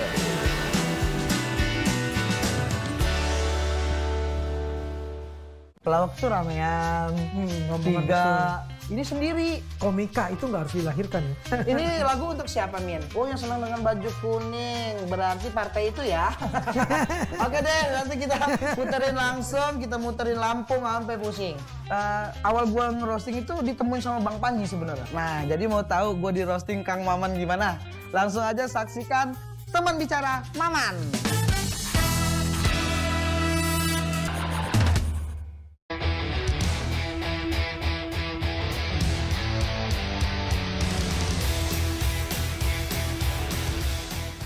Hello and welcome back again. It's time for See Today Sports and you're still with me, Muhammad Ahir. Our first story is still from soccer. Inter Miami kicked off the new Major League Soccer season with a 2-0 win against Real Salt Lake. The match saw Lionel Messi playing a major role in the 2 goals for the club founded by former England captain David Beckham. It's headed off the line by Justin Glad. Inter Miami and Real Salt Lake both opened their season campaign on Wednesday at the Chase Stadium in Fort Lauderdale. Busquets can turn into Messi. Through for Robert Taylor. Robert Taylor, save us! Miami's starting 11 features the quartet of Lionel Messi, Luis Suarez, Jordi Alba, and Sergio Busquets, all of whom were teammates at Barcelona. Miami opened the scoring in the 39th minute when Robert Taylor got on the end of a through ball from Messi to slot it smoothly into the corner of Salt Lake's goal. Messi accelerates away from Kalaskan. Still Messi, Suarez, and Gomez! So the visitors attempt to equalize in the second half and threatened Miami's goal on several occasions, and Miami goalie Drake Callender did well to deny a header from Brian Vera. Inter Miami doubled their lead with 7 minutes left to play when Diego Gomez got on the score sheet after the Herons capitalized on some poor play. Former Barca players Messi and Suarez linked up to provide an assist for Gomez, who shot slid past Salt Lake goalie Zach McMath. The match finished 2-0 for the hosts in what was a strong start to their campaign this season. Look at the run from Diego Gomez right. Busquets can turn into Messi. Through for Robert Taylor. Robert Taylor, save us every McDonald! It's in! What a game. So now we move on to the AFC Champions League, where right now Al Ain have advanced to the quarterfinals after a dramatic win over FC Nassaf. A goal in injury time confirmed a 3 versus 2 aggregate win for Al Ain. So yesterday's match was the second leg of the round of 16 clash between Al Ain and Nassaf. Both teams were on the offensive in the first half and exchanged attacks, but the match remained goalless at halftime. So visitors Nassaf were the first to score in the match when Akmal Mosgovoy, who was standing free, managed a shot that sailed into the Al Ain goal in the first 51st minute. However, it didn't take long for Al Ain to equalize when Koja Laba scored 4 minutes later, and Al Ain secured passage to the quarterfinals when Sufyan Rahimi scored in injury time to make it 2-1 for the hosts on the night, or a 3-2 on aggregate.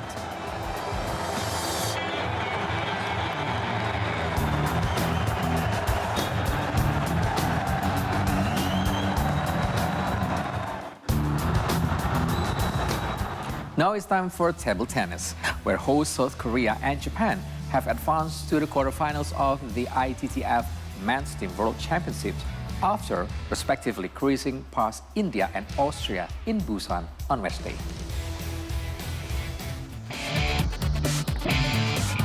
South Korea faced India in the round 16 of the ITTF Men's Team World Championship.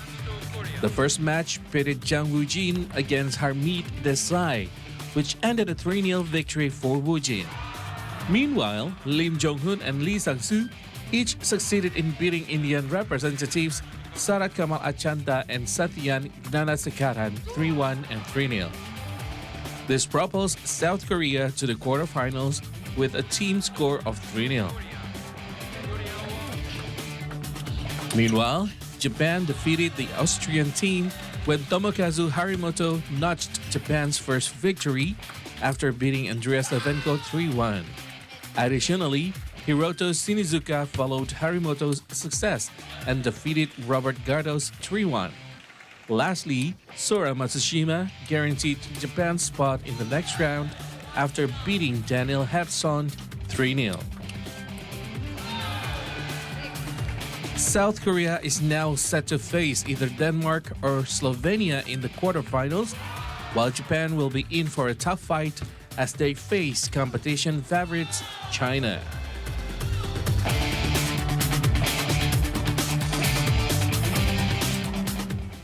Now let's go back to football. We have the story of Thomas Tuchel will leave his role as Bayern Munich head coach at the end of the season. He will be leaving after only 1 year in the club. FC Bayern and Thomas Tuchel decided that they will part ways in June following several discussions and recent problems, according to a report from Fabrizio Romano. Tuchel confirmed that he will leave the club at the end of the season. Nonetheless, Bayern Munich is set to continue doing what they can to ensure maximum success. Bayern squandered a lead and lost 3-2 against Bochum on Sunday, just days after they lost 1-0 against Lazio in the Champions League. So this followed their 3-0 loss to Bayer Leverkusen last weekend. This leaves Bayern 8 points behind Leverkusen with 12 games remaining in the league. Bayern is now looking for a replacement for Tuchel, who will be exploring new job options in the next 3 to 4 months.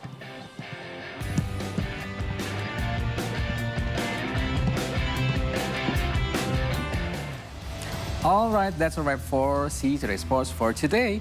But when we return, it's time for us to give you more information, including from our signature segment, See the Story. So please, again, keep it here on the right here, on the 3-hour news show, only on See Today.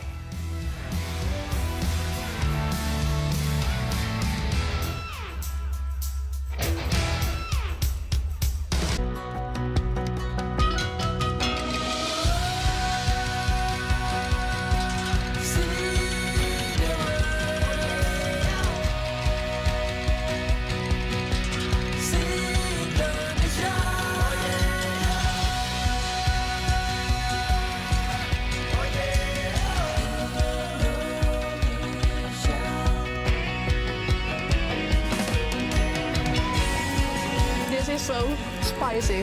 Absolutely delicious. You know, it's actually pretty good.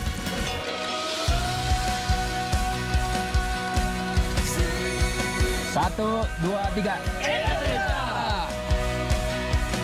Come see the nature, only on See Indonesia. Come see the beauty, only on See Indonesia. Only on See Indonesia.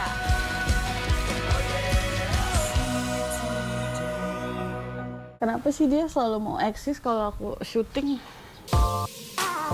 Ijo sama yang merah ini tuh rumah pribumi. Jadi aku taruh di dalam, makanya rasanya lebih welcome gitu. Modern banget.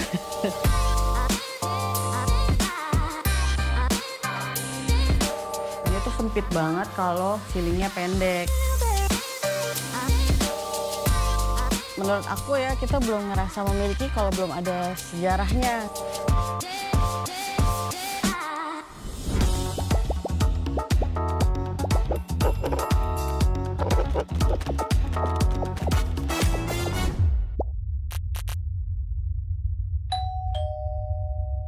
Kind of 10 days, the priority has been getting to California and making the miles and saving our money as best we can. But we're going to ride 80 miles tomorrow. We've just ridden 70 and we're all starving.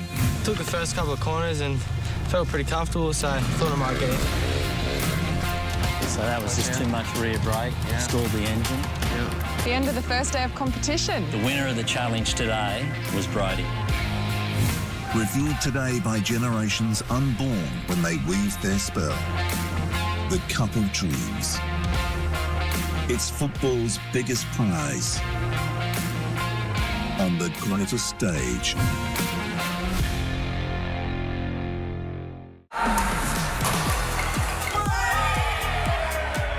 Gue yang penting apa yang gue makan bisa gue buang pada saat gue olahraga gitu. Jadi Andila kalau ketemu mungkin dia ketawa. Dengan proses gue bersyukur banget Kubu Junior tuh sempat bubar tahun 2016-2017. Feelingnya sabu-sabu, karena sabu-sabu kita cuma makannya setahun sekali. Kalau kita dengerin Spotify ya, Pak gimana sih caranya aku bisa masuk di sini gitu. Ya nggak boleh menghalangi lah.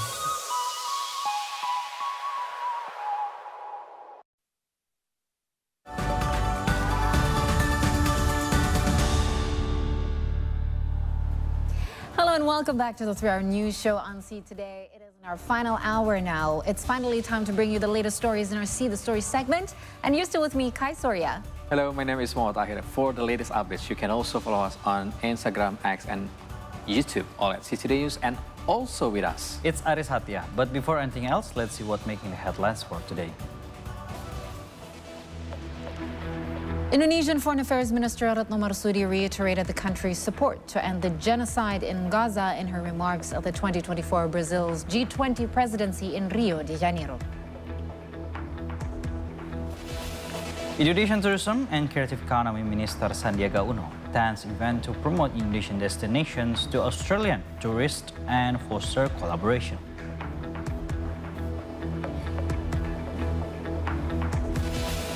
In See Today Sports, Inter Miami kicked off the new Major League Soccer season with a 2-0 win against Real Salt Lake.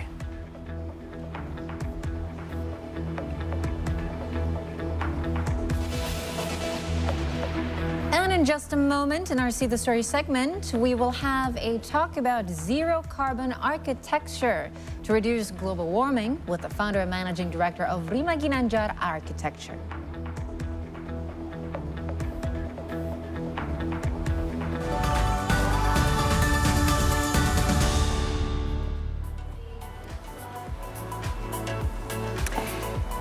And welcome back to the 3-Hour News Show on See Today. You're currently watching our signature segment, See the Stories. Now, do you feel that the weather has gotten hotter over the years? I was just talking about this. Yeah. Even if right now it's raining right now in Jakarta. I know. But I was talking to you how things have changed when we were talking about the snowstorms in the Northern Hemisphere just earlier in the previous hours. I never, back in the early 2000s, I never experienced snowstorms in the Northern Hemisphere in February. Right. Because it was already coming, and this is the end of February, which means we're nearing March, which means we're supposed to be in this transitional to spring. That's right. And so things are changing. When we talk about global weather, I think it's like everything's not on the timeline, Yeah. So it's traditional timeline. It's either very random or things have moved slightly backwards. Like everything is like later now. Yeah. What used to be like, peak winter used to be should be in December or January. Now it's January, February. Right. So like it's happening in Seoul and Beijing right now, right? Yeah. I mean, the last 2 to 3 years is very evident that we cannot deny global warming is happening, and it's a pressing issue that needs urgent attention. Its impact can be felt worldwide, including here in Indonesia. Although people think it's only wet and dry here, but it has certainly, diverted our attentions and affected a lot of things in our daily lives as well. Now, in our discussion on global warming, we'll explore ways to reduce it through zero-carbon architecture. Now, this is really interesting. Right. I'm looking to invest in a new house for our family soon. So this has been a very interesting topic of discussion between my husband and I. We need to absorb a lot of information. Yes. So we can implement to our, at least to our house, yeah? That's right. So joining us right now in the studio is the founder and managing director of Rima Ginanjar Architecture. So hello, good evening, Hi, Rima. good evening. Thank you for your time. Thank you for coming. It's lovely to be here. You look great in all the brown tones. Right. Thank you. Very earthly. The earth tone girl. So, Rima, can you tell us about your company? So your company focuses on building zero-carbon architecture. What does actually zero-carbon architecture mean? Is it the supply chain of the products itself that you use for your buildings, or is it more energy efficient in terms of how you make the building itself? Yeah, so actually zero-carbon architecture is a self-sustaining building. So just like imagining a tree. So you know how trees are self-sustaining, they get their lights from the sunlight, which is renewable energy, and they are very water efficient. And when their leaves shed, it nurtures the land. Right, yeah. So that's what's have to happen with zero carbon buildings. So buildings that is self-sustaining and they get their energy from the renewable like wind or solar panels, and they're very energy efficient. You're right, and it's very low maintenance. So in the long term, it will save you a lot of money because conventional building compared to zero carbon buildings, they actually can cost 50% less to operate. Oh, wait. So low maintenance, I love that keyword. Low maintenance. Because conventional building, you'd have to maintain at least every 5 to 10 years, right? And you'd have to do minor renovations and things like that. And you'd also, not just that, like the electrical panels, like they're very sensitive to rain and water sometimes and things like that. Or here, especially in Jakarta, like we are totally dependent to air conditioner, you know? That's right. So does that also come like air conditioner, air ventilation in the buildings and how you design it, right? So does it also mean self-sustaining in terms of design, or only just the materials you use and the energy efficiency that comes that you choose for it? So in terms of design, like if you can imagine like a triangle or a pyramid shape. So I've always shared this throughout my seminars and presentations about the zero carbon concept. So the most fundamental part of the pyramid, the lowest part, is energy efficiency. And that is like the low hanging fruits that like everyone can do. And then it follows with passive design, which is the facade of the building and how the architects or designers design the space. And then the other things is renewable sources, and the last one is carbon offset. So all of these elements comes into zero carbon concept. So as well as materials, like you said, that is considered as embodied energy or embodied carbon. So not only the operational carbon, but we have like two sides, or I like to say like a two-headed snake. So the operational costs or the operational carbon, and as well as the embodied carbon. So in terms of the embodied carbon, they're like the materials of the building and how we construct the buildings. Whether, do we use recycling methods, or do we try to use from local materials within maybe 50 kilometers and stuff like that. Lessen the carbon footprint, because transportation equals carbon footprint as well. We cannot say it's more complicated, but we more have more awareness for making everything based on that energy efficiency, and then also that what do you call the triangle concept again? So please elaborate. Zero carbon concept. Yeah. So unfortunately, actually, the fact that building is contributing to 40% of global carbon emissions. By how? 40%. Yeah, by how? By how the building contribute like 40%? Have you heard that we have been called like the indoor generation, right? We spend around like 80 to 90% of our time indoors, and that leads to a very high energy demand for our buildings, because we go to school in buildings, even when we are sick, we got taken care of in hospital buildings. And that has been leading to a very high energy demand, because we need to cool our buildings and the natural lightings even today in the studio. And because of that a very high energy demand in buildings. But the thing is, the weird thing is, we don't really hear about zero carbon in built environment, right? Maybe in the news there's a lot of news going on about the electrical vehicles, or the decarbonizing the transportation sector. But we don't see these buildings being communicated towards the citizens. Maybe buildings is not that, money making or something compared to transportation. Really? I think like the more, I mean, like people are building more and more houses, more and more buildings. You'd think that they'd be, you know, a lot more sustainable in terms of how they design these things. But wow, that's interesting. You brought it Consume up. a lot of energy Yeah. actually by staying inside the building. It is. I have one more question, Kai, before I Yes, go ahead. leave it to you for the next question. So actually, enlighten us again, because let me admit that my understanding is still stuck to the term of green building architecture, and then now come with the term of zero carbon architecture. So please, again, what is the difference between those both? That's a very interesting question because I think during my studies and until up to now, we have a lot of green buildings here in Indonesia already. They're certified by green building specialists, but we don't hear yet zero carbon buildings because in Indonesia we don't have that yet.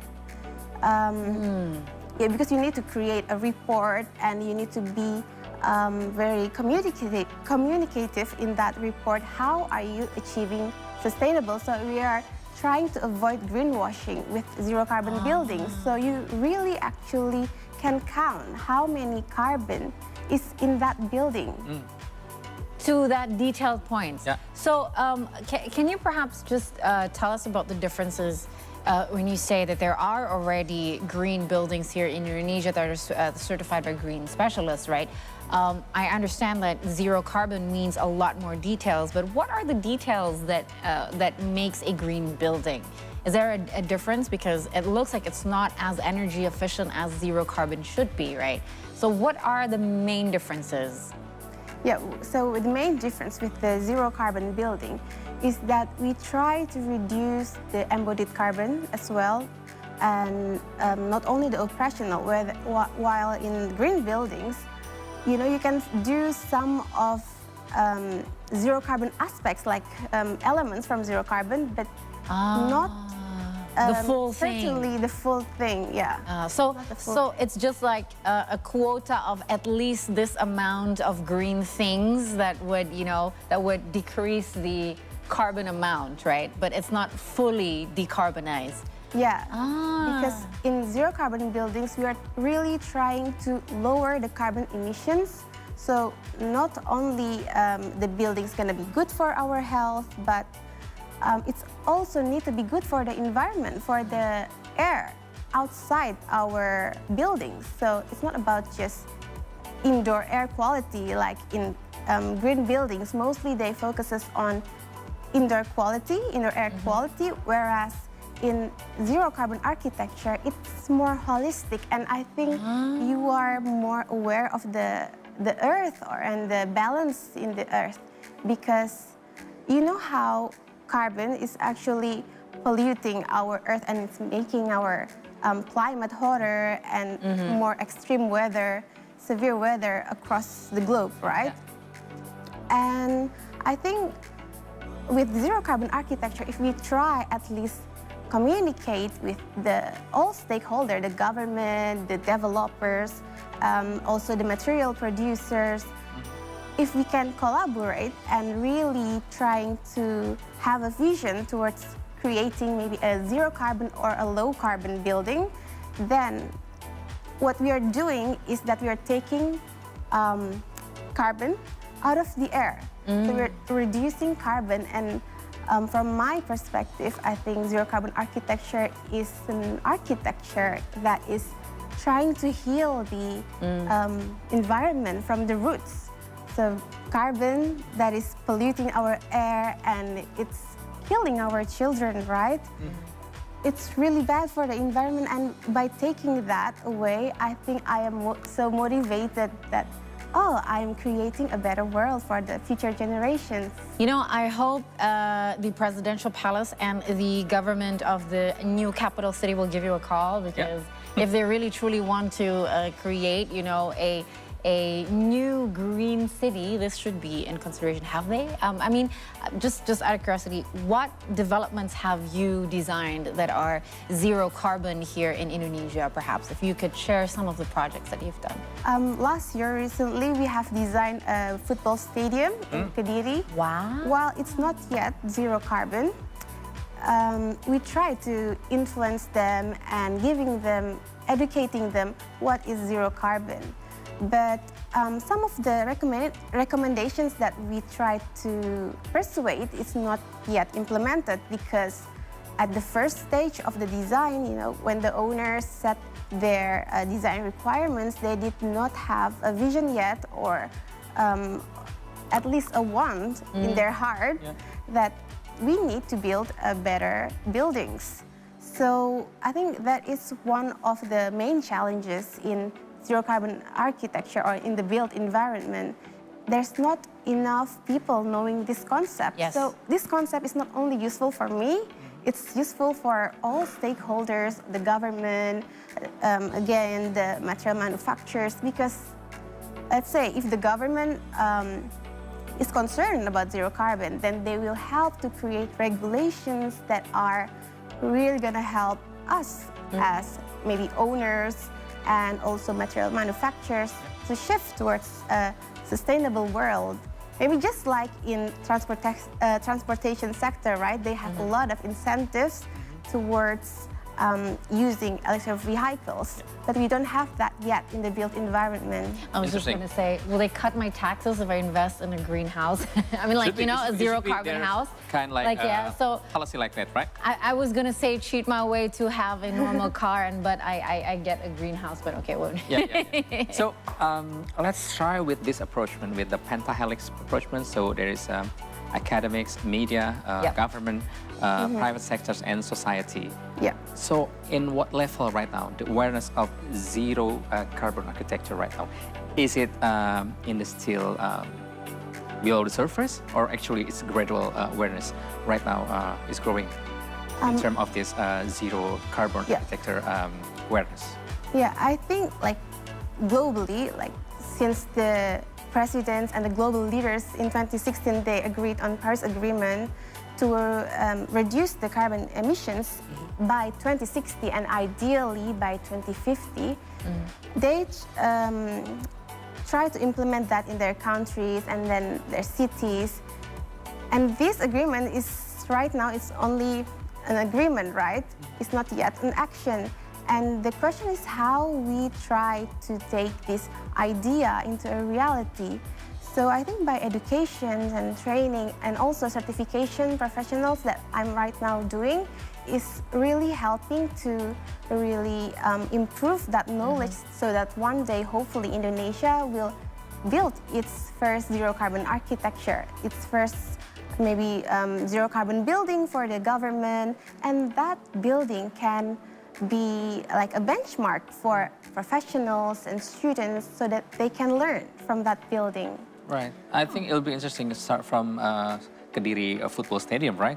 Because it has like a quote-unquote so how many not good story, and then it comes with the principle of zero carbon architecture. So how were you able to convince, not yet fully zero carbon, but what elements were you able to convince to input into the stadium that makes it a closer to zero carbon building?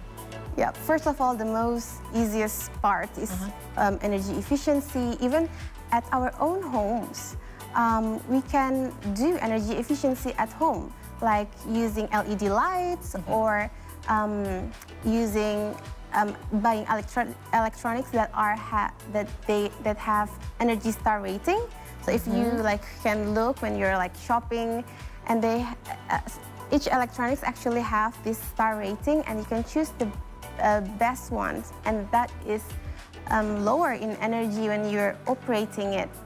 So we try to convince it, of course, with the economical perspectives, but we also try to convince them in a way, in a more sensitive way, I guess. Like, I like to tell them, like even in my seminars, that actually like 1.7 of children under 5 years old died every year because of environmental problems. So most of them died because of malaria, respiratory illness, because the air that they breathe becomes so bad, and premature birth, as well as dengue fever and malaria. And this is what really motivates me about explaining this in my seminars and trainings. Zero carbon is actually a fight towards a better world. It's for our children. It's not something like far away in the North Pole that the polar bear. Yeah, it's right here for our surroundings. Yeah, but I realized that when I was studying in Liverpool in zero carbon architecture, I just realized that, and I started connecting the dots between climate change and the health of our children and the future generations. So I think the government and everyone needs to be aware of this, because I don't think enough people are aware of it. Especially, I was reflecting to myself before I was studying in UK. I was like living even in Perth, Australia for 7 years, and I did not really, I was not someone who's concerned about climate change. And then at some point, I was talking to my teacher because I was like burnout of this architecture study that is so time-consuming and requires a lot of dedication. And she told me that, you know, Rima, architecture, you are being the Khalifa of the world. You are the protector of the world. So that really motivates me to create better buildings, not just an architecture, but an architecture that is in balance with the environment. Right.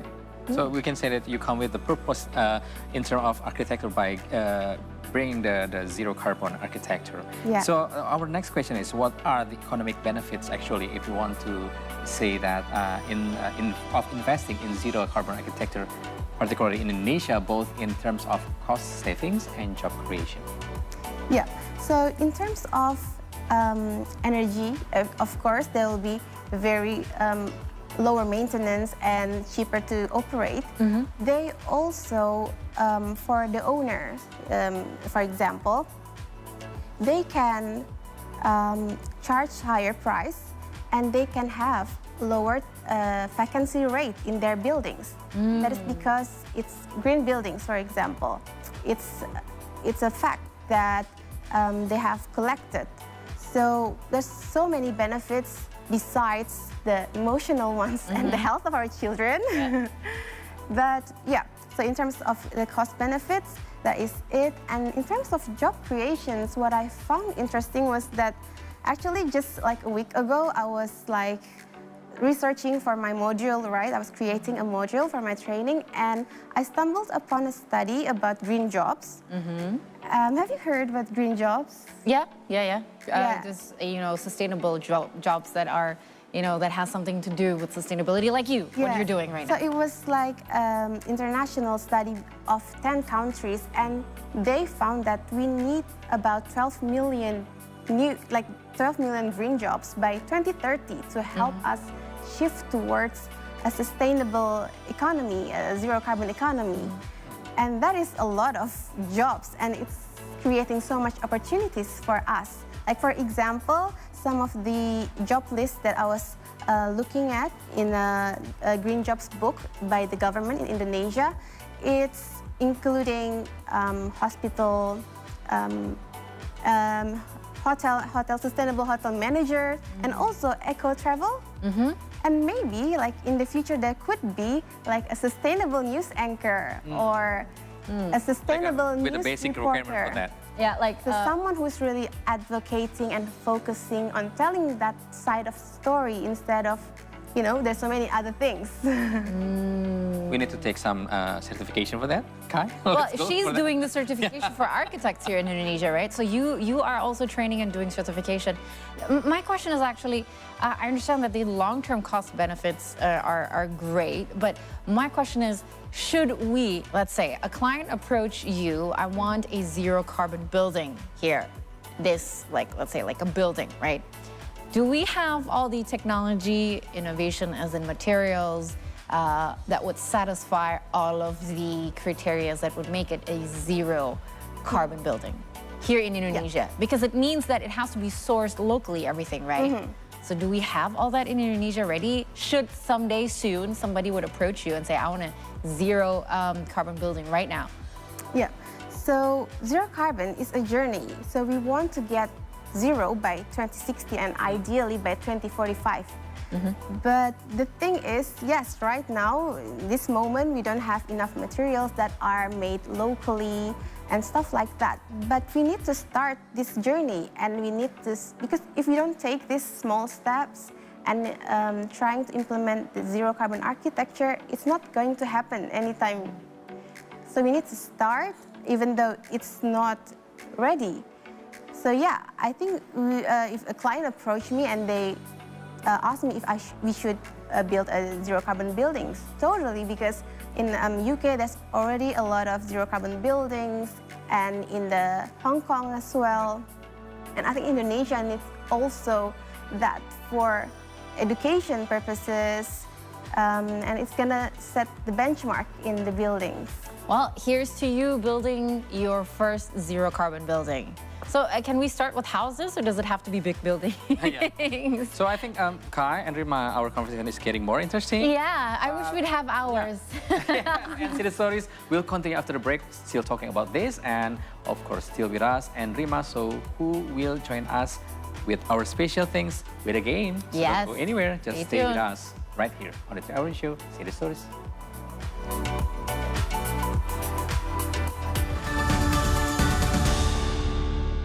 Good morning, Indonesia, Southeast Asia, and the world. Rise and shine, everyone. A brand new start to a brand new month and a brand new week. Here at Good morning. Good morning. It's a deja vu. Good. It's like deja vu. It's like with sports, entertainment as well. It is time for See Today with Business with me, Caroline. All right, guys. See Indonesia, see the world, see today.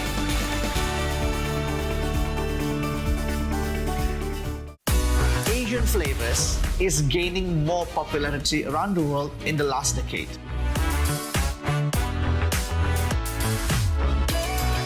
Personally love this, not just because it is familiar for our palate, but because the airiness, the textures of the youtiao, it's completely different than baguette. So with those appetite and with those pleasure-driven people, Menteng is a very special place for restaurant. Kenapa sih dia selalu mau eksis kalau aku syuting? Ijo sama yang merah ini tuh rumah pribumi. Jadi aku taruh di dalam, makanya rasanya lebih welcome gitu. Modern banget.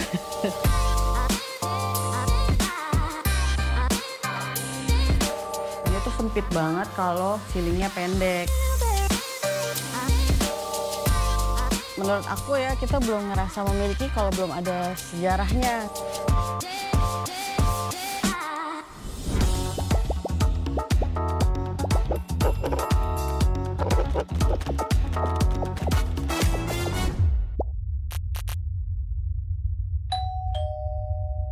Indonesian Foreign Affairs Minister Retno Marsudi addressed the UN Security Council during an open debate in New York. Ini adalah open debate Dewan Keamanan PBB ketiga mengenai Gaza dalam 3 bulan terakhir dan Indonesia hadir di ketiganya.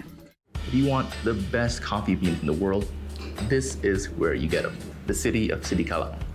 Now, most Sumatran coffee beans are grown in the area in and around Lake Toba. Kebetulan di tempat ini kan berada di ketinggian 1380, jadi aroma dan cita rasa itu khas.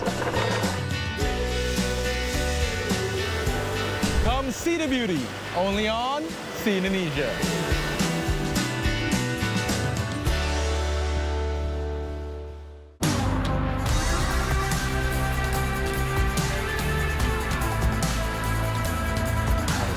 Satu bukit sampai elevasi gua hari itu nyentuh 4.000-an lah.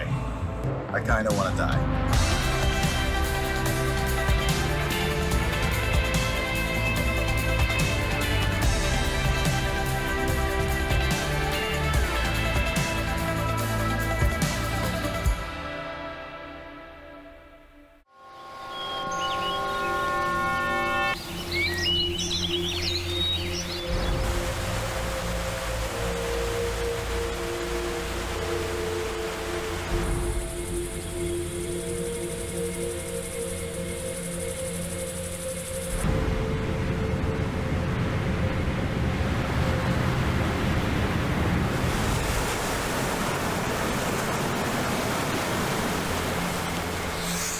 Pelawak tuh ramean, tiga. Ini sendiri. Komika itu nggak harus dilahirkan ya. Ini lagu untuk siapa, Min? Oh, yang senang dengan baju kuning. Berarti partai itu ya. Oke deh, nanti kita muterin langsung. Kita muterin Lampung sampai pusing. Awal gua ngerosting itu ditemuin sama Bang Panji sebenarnya. Nah, jadi mau tahu gua di roasting Kang Maman gimana? Langsung aja saksikan Teman Bicara Maman.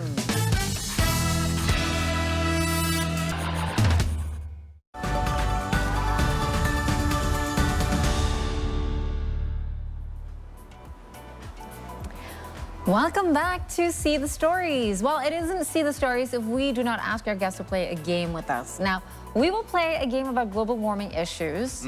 And I was just about talking about that by playing Yes. Monopoly, but I think we are starting to play this one first, yeah? yeah, because you know, Akir, your idea was actually pretty magnificent. Because if we can make a monopoly with carbon taxing, Yeah. that would educate even the kids who play, right? Right, including us, actually. Yes, so we will give you questions about global warming with multiple choices. Rima will be up against Akir. Oh, gosh, that's harder for me. So yeah, so how are we going to do this? Are we going to ring a bell or are we going to, can we have the bell please? All right. Because so each of you are going to answer the question. Oh, yes. I know.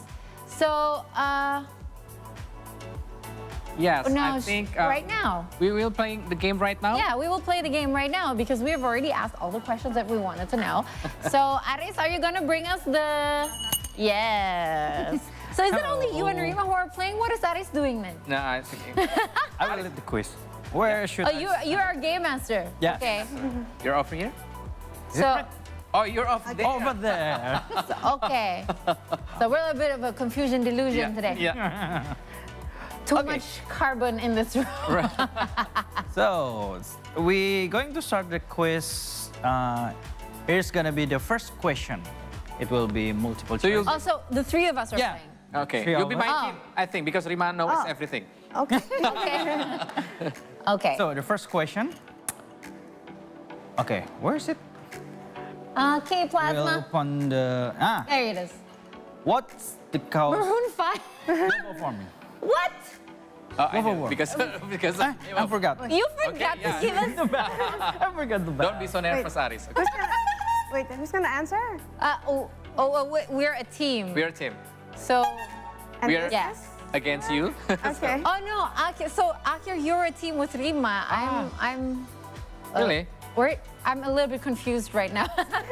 But you know what? I'll just let. end the Okay. game. You Okay. yeah, because Okay, I'm okay. the expert. Okay. Expert versus amateurs. Yes. Let's do that. Okay, so I B, F greenhouse effect gases. Is that true? Let's open the answer. Yeah, that's right. Because the global Okay, the warming- first one. So don't forget, Rima, if you want to answer. Just bet. Okay. Okay. Very fast. Continue. Next question. Which animal is endangered due to global warming? A. Camels. B. Orca. C. Donkey.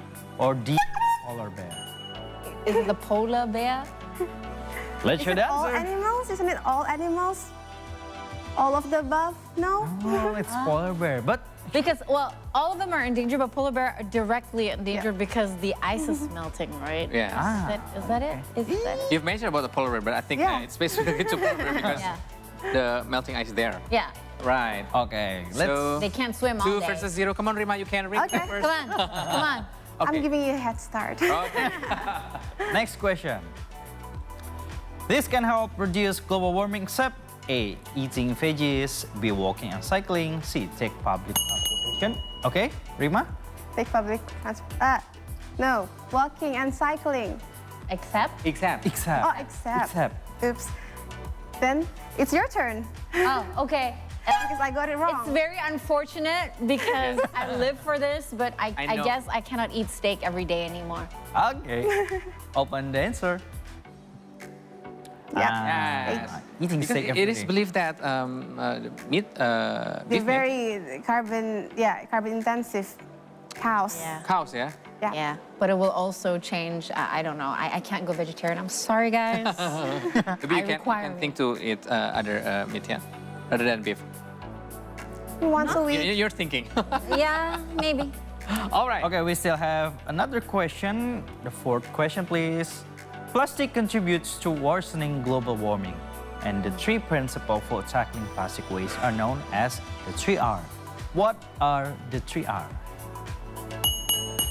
Yep. Reduce, reuse, recycle. Open answer? That is B. That's right. Not reproduce. Reproduce require more carbon. Reproduce. Reproduce means more human beings. Okay.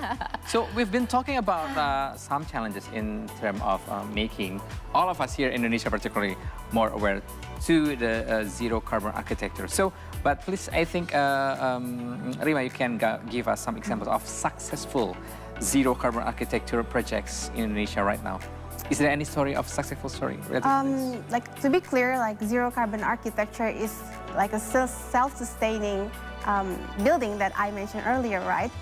But I think we can see how green buildings are really successful here in Indonesia, and I think that is a small step. It's a significant steps towards a global a zero carbon building. And you see, we don't have that high-rise building that is zero carbon yet.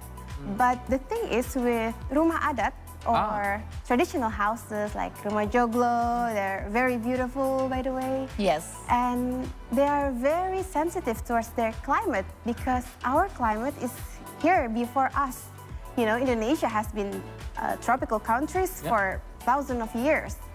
And with the, I think, wisdom from our ancestors, I think we should take that back in our modern world, in our modern buildings. So instead of maybe, you know, taking examples from buildings maybe in America and taking back here, it's not going to suit the climate because the buildings there, they want heat, right? Yes, they and we need want warmth. Whether Versus like in countries, versus in Indonesia, we don't want that.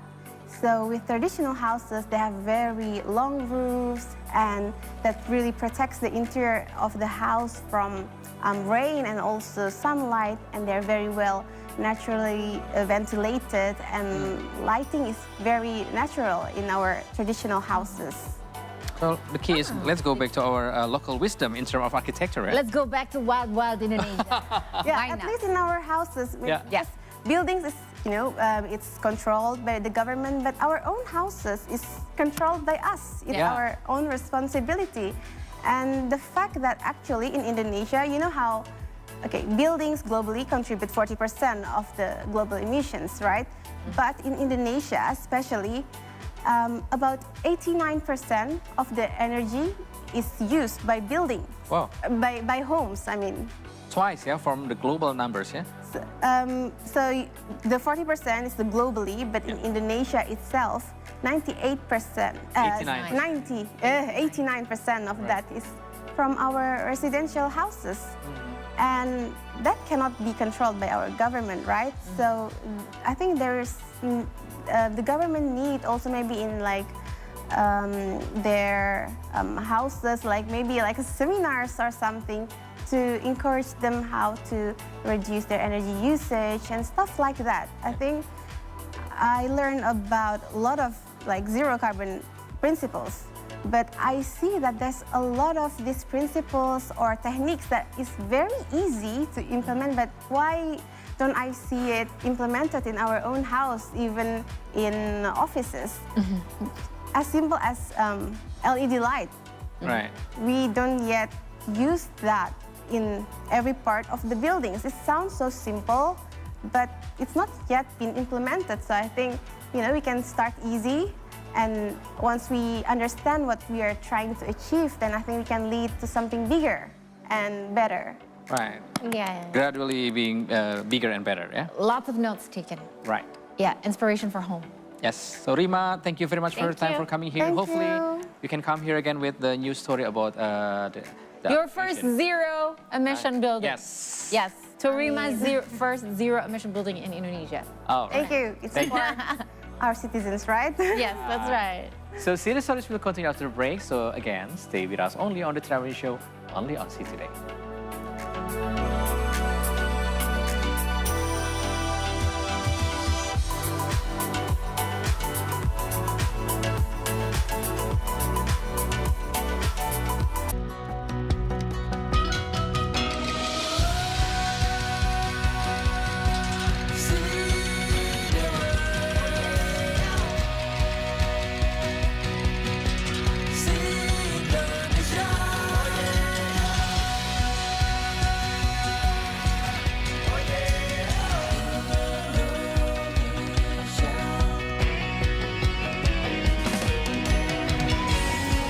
This is so spicy. Absolutely delicious. You know, it's actually pretty good.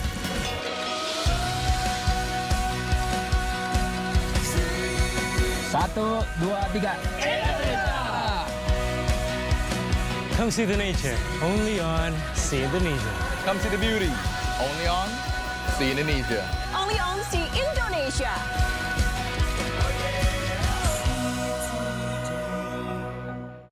Their existence is now being critically endangered.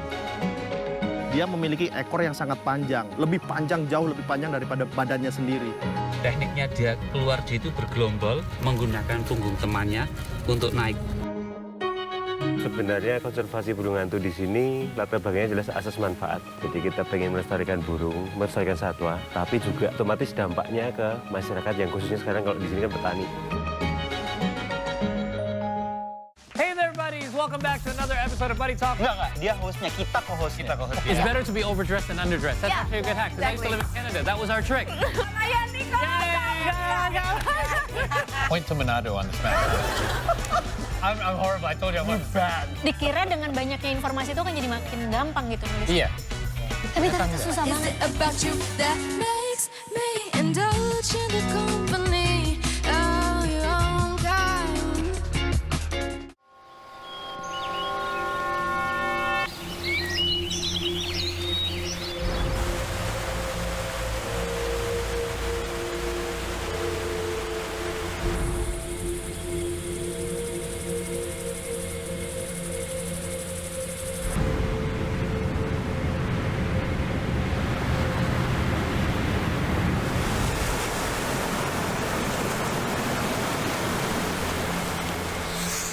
Pelawak tuh ramean, ngomongin tiga, ini sendiri. Komika itu nggak harus dilahirkan ya. Ini lagu untuk siapa, Min? Oh, yang senang dengan baju kuning, berarti partai itu ya. Oke deh, nanti kita puterin langsung, kita muterin Lampung sampai pusing. Awal gua ngerosting itu ditemuin sama Bang Panji sebenarnya. Nah, jadi mau tahu gua di roasting Kang Maman gimana? Langsung aja saksikan teman bicara Maman.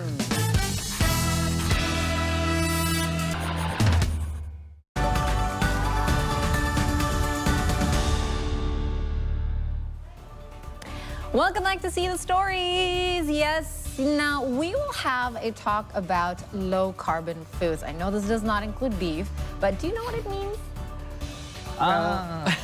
Akhir first. You go first. Hompimpa.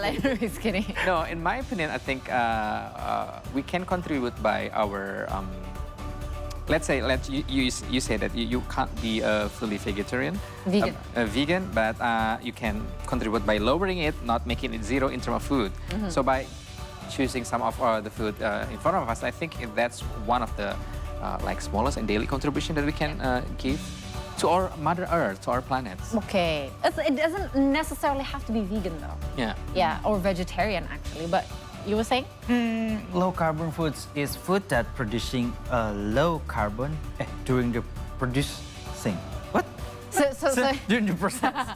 So basically, you guys, so everything that happens around this particular ingredient or food ingredient is low carbon, Yeah. which means low emissions or zero. So I think you have the answer, yeah? Yeah, so basically it's foods that are, of course, whose production process, the entire production process yields to fewer greenhouse gas emissions, and choosing low carbon foods can be one way to reduce your environmental impact. And here are some low carbon foods that you can consume to make you feel less guilty. Let's start with the tuberous root vegetables. Okay, so beetroot. tuberous root vegetables represent a remarkable category of low-carbon foods that offer both nutritional benefits and sustainability advantages. And this underground treasure, including potatoes, sweet potatoes, yams, and cassava, require relatively minimal resources to cultivate compared to many other crops, thus contributing to lower carbon emission in agriculture. They also happen to be a much healthier choice than rice. Right. Right? So,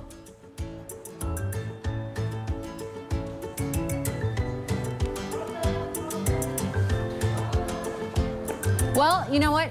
It also is very important to not only calculate how they're produced, but also the transportation, right, of carbon emissions, thus promoting food security and reducing the environmental footprint associated with transportation, right? Right. As I said before, it's not just you planting it, but until so the carbon footprints is everything that is until it's on your plate. I know. I do. So, you know, I love cassava, so I can start with that. So, tuberous root vegetables are rich in essential nutrients like fibers, vitamins, and minerals, and also offers a wholesome option for balanced diets while supporting sustainable agricultural practices. By incorporating these nutrient-dense staples into our meals, we not only nourish ourselves but also contribute positively to the health of the planet. You want to choose potatoes, sweet potatoes, or cassava? I think I can choose cassava. Any of those I love. I eat more of those than rice anyway. Ah, interesting. Yeah, I do.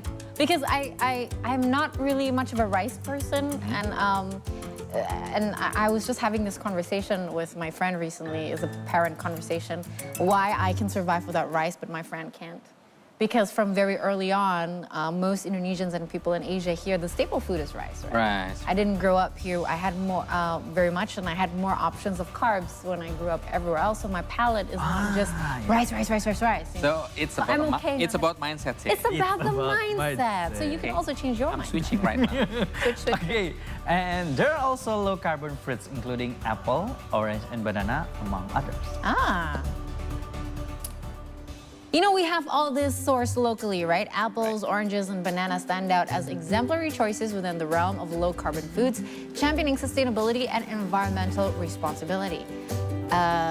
These fruits boast minimal carbon footprints throughout their production, transportation, and consumption cycles. They contribute significantly less to greenhouse gas emissions and are relatively low energy inputs are required to cultivate and transport compared to many other foods. Because we have all of that here locally. Yeah. I can go tomorrow morning to the closest traditional market for buying this banana and cassava. So additionally, their widespread availability in various regions here, including Indonesia, reduces the need for extensive transportation, further minimizing carbon emissions associated with food distribution.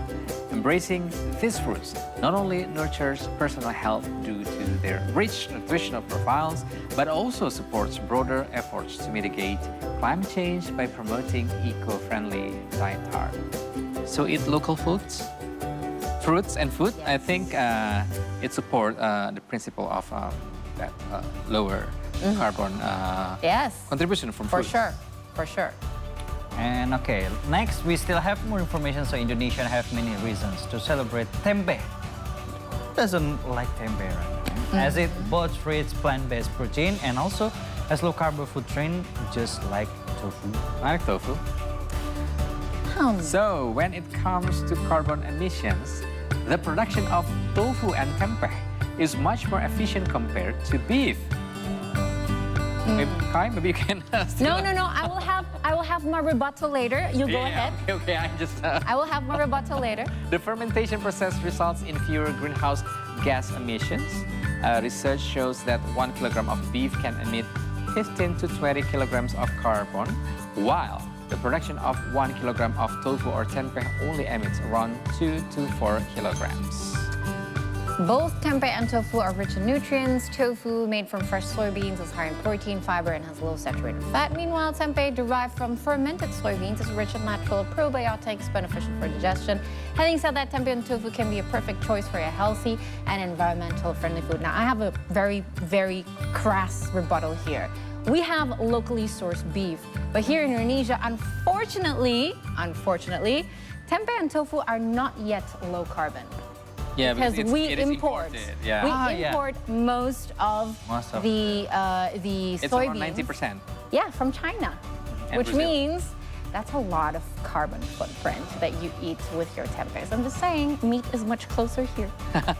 All right, we have a different perspective. That's fine. I mean, Okay. it is how you make it low carbon. Yeah. But unfortunately, because soybeans are not a staple here in Indonesia, locally sourced, that makes it high carbon footprint. Right, we need to support our local farmers for That's true. growing more the soybean. Unfortunately, we might not always have the right climate for it. So there are very limited amount that is locally produced, Right. unfortunately. So let's talk more about nuts right now. Nuts are an excellent choice for those seeking low carbon foods, as they are easy to harvest and consume. They also offer numerous health benefits for our bodies. So let's explore more in the following story. Absolute favorite staple foods. Nuts are a food commodity with a low carbon footprint and various health advantages. They're rich in dietary fiber, which helps lower blood cholesterol levels. And despite their small size, nuts have high nutritional value and contain protein, complex carbohydrates, folate, and iron, among others. Popular legumes in Indonesia, such as peanuts and green beans, can be consumed raw, making them one of the best choice among low-carbon foods. Agreed. Yes. Yes. Sundanese loves this, the raw, raw one. I don't like, I only like raw or Steam. Steam, the soft one. It's so fun, right. Okay, so since we have some food here in front of us, Yes. how about we try it? Let's dig in. Okay, I am staying away from the high. I do love my tofu and tempehs, but which one do you choose? Well, I think I'll eat red rice and tempeh and tofu. It is dinner time, Yeah. indeed. It is Yeah. almost 8 p.m., right? It is dinner time, so I understand. I'll start with this, and I'll eat the dessert. Or maybe by food combining, I think we eat the fruit first, right? Yes. No, fructose is last. You eat the Yeah. vegetables, but unfortunately, there are no vegetables on the Yeah. table. So, which Yeah. So Aris, I'm going to take this. okay. I am going for sweet potato. My favorite carb. They're also very healthy. So before I eat this one, of course, I want to eat. Did you know that sweet potatoes are very, very important for anti-aging as well? Ah. Yep. You can use it as a mask. You can consume it. It's very, very good anti-aging. And you know that apple, the doctor is really scared with apples. Because Yeah. One apple a day keeps One the apple a day. doctors away. Yeah, that's right. I'm eating my Bamboo, so good. orange before I eat my red rice, because I love orange and also love a lot of fruits on the table. So when I used to live in Hong Kong, right, I never understood why the rice would always come last. Ah. And now I understand because they eat it this way. So in Chinese food, they always eat the vegetables first, and then the protein, and then the carbs, the starches and the rice, and then you have the fruit. And according to nutritionists, at least the nutritionists we've spoken here, that's actually the right way to do it because you have to start with fiber before anything else. Yeah. The way of food combining, I think that's the same principle. Food combining method, eating the fiber first. So that's why I eat orange right now. This sweet potato is really good. Now, we're going to continue consuming our low-carbon foods, and we'll be back with your daily dose of entertainment on the last segment of the show. Stay tuned.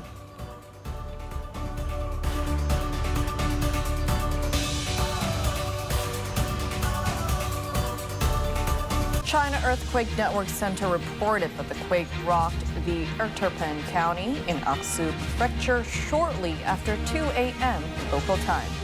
Minister January Makamba was a guest in one of our news programs, a 3-hour news show yesterday. While he was in the studio, he used the opportunity to explain the current state of diplomatic ties between Tanzania and Indonesia. Indonesian Foreign Affairs Minister Retno Marsudi addressed the UN Security Council during an open debate in New York.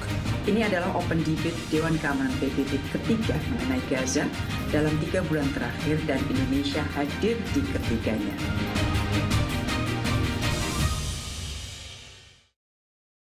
Indonesian Foreign Affairs Minister Retno Marsudi addressed the UN Security Council during an open debate in New York. Ini adalah open debate Dewan Keamanan PBB ketiga mengenai Gaza dalam 3 bulan terakhir dan Indonesia hadir di ketiganya. If you want the best coffee beans in the world, this is where you get them, the city of Sidikalang.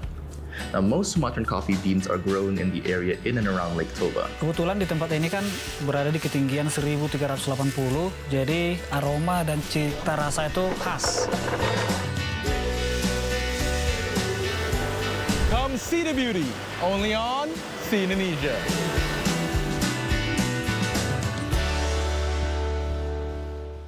Pelawak tuh ramean, tiga. Ini sendiri. Komika itu nggak harus dilahirkan ya. Ini lagu untuk siapa, Min? Oh, yang senang dengan baju kuning. Berarti partai itu ya. Oke deh, nanti kita puterin langsung. Kita muterin Lampung sampai pusing. Awal gua ngerosting itu ditemuin sama Bang Panji sebenarnya. Nah, jadi mau tahu gua di roasting Kang Maman gimana? Langsung aja saksikan Teman Bicara Maman.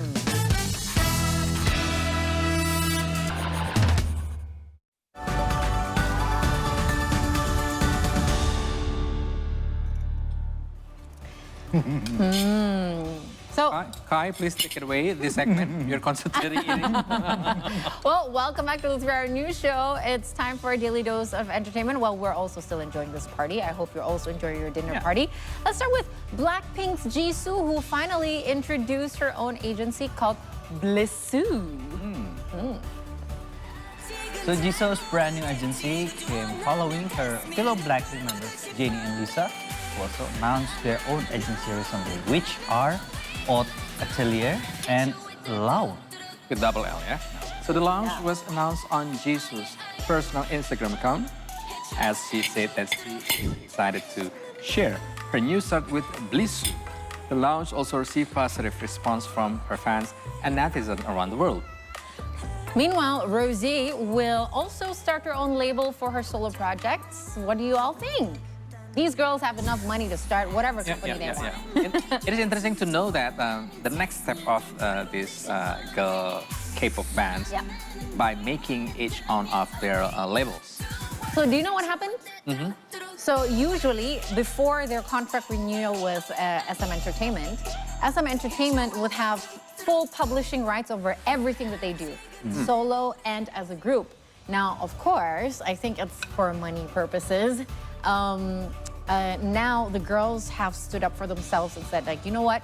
You can have our publishing rights and our group contract. So every group Blackpink engagement is handled by SM Entertainment, but they have decided to take their solo careers with their own hand. Yeah. That's pretty cool, right? I think, I think they have learned from the previous K-pop boy band or girl band, I think. Yeah, and they certainly have, you know, the knowledge to be able to invest in a better future for themselves, right? Yeah. Take control. Good for the girls. And more good news from K-pop for K-pop lovers. NCT Dream, aespa, and Treasure are set to hold a concert in Jakarta this year. Are you guys ready for another ticket war? So, I'm not ready for the ticket war actually. So let's just hear the news first. The boy band group NCT Dream will return to Indonesia this year. So the concert is part of the 2024 NCT Dream World Tour, the Dream Show 3, which will begin in early May. Mark, Renjun, Jeno, Haichan, Jaemin, Chenle, and Jisung will be in Jakarta for the Dream Show 3 concert on the May 18th. The concert is set for 1 day only, so there is no further information about the location or prices of tickets. Ooh. South Korean girl group aespa will also hold a concert in Indonesia. The concert titled 2024 aespa Live Tour Sync Parallel Line will be held in Jakarta on August 24th. And Jakarta is the 9th city that aespa will visit in the middle of this year. The band will also hold concert in Sydney, Melbourne, Macau, and Bangkok until September 2024.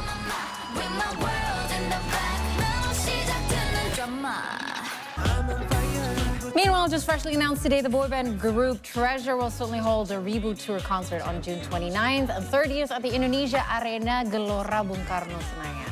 The reboot tour will visit 4 cities, Manila, Hong Kong, Kuala Lumpur, and Jakarta, with a 2-day concert. Well, there you go. Well, you know what, guys? I know that people love K-pop so much, but have you considered what to watch with your pre-teenage daughter, for instance, this weekend? I'm thinking to watch some old Disney movie. Oh, forget old Disney movies. With also with the new female gender perspective, of course. But you know what? Yeah. There's something new that is out, and I know a lot of Nickelodeon fans will love this. What is it? Because Avatar: The Last Airbender, the live-action version, is finally out today. Oh. So it is a limited series. It has 8 episodes in this very first season, and this is something that you can watch with your kids or preteens, for instance, because it is really, really a great story, and it's promised to be an accurate tribute to the original cartoon. Yes, we've talked about this, about the series version, yeah? Yeah. So it's going to reveal. It just released, I think, an hour ago. Ah, okay.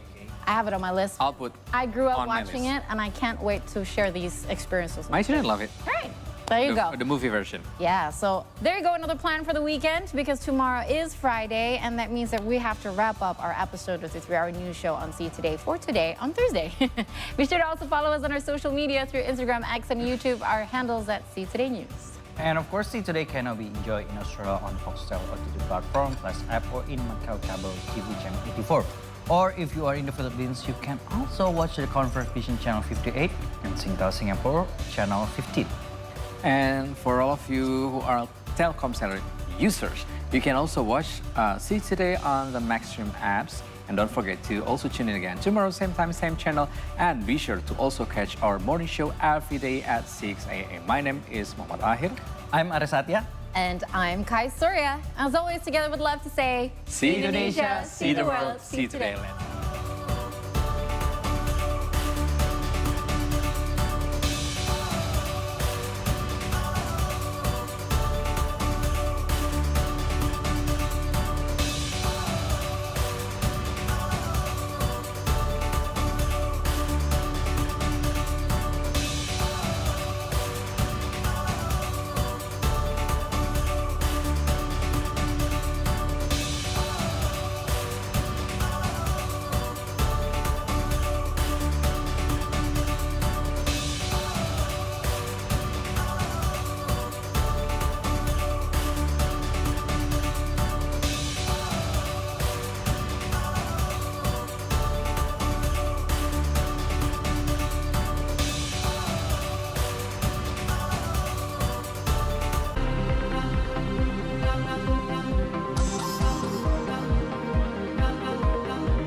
Indonesia terdiri dari banyak budaya, bahasa, adat istiadat, agama.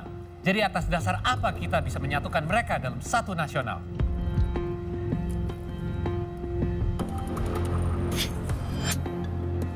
Sebenarnya untuk apa sih perlawanan ini semua? Pol, kayaknya gue lebih cocok meranin Nicholas Saputra deh, Pol. Oh, berhenti? Iya, tapi bener kan, Mas? Kalau muka gue secara karakter wajah kan kayak Nicholas Saputra kan cocoknya. Ada temen tuh, Hah? mirip. Mirip apa? Nicholas Yaan. Ya, kita kan di sini ya mau mengikat Mas Lukman Sardi sebagai dutanya FFI nih. Biar bisa menang Piala Citra. Tapi kalau misalkan gue meranin Niko, masih bisa dapat piala citra kan, Mas? Bisa, citra buruk. Citra buruk katanya. Bisa ya, berarti enggak ya? Enggak bisa lah, semua juga bisa menang piala citra, nggak ada yang nggak bisa. Tapi kan kita udah kenal Duta FFI nih. Pastinya. Kita menang dong. Kan lo nggak kenal? Lo nggak kenal? Siapa? Dota, Sheila Fernandez, Duta, nyanyi, gimana sih? Well, untuk yang mungkin belum kenal, siapa sih yang belum kenal? Tapi untuk kenali lebih dalam lagi, Mas Lukman Sardi, welcome to another fun episode of Buddy Talk with the legend, the living one himself, Mas Lukman Sardi. We'll be back with more. Stay tuned here on Buddy Talk.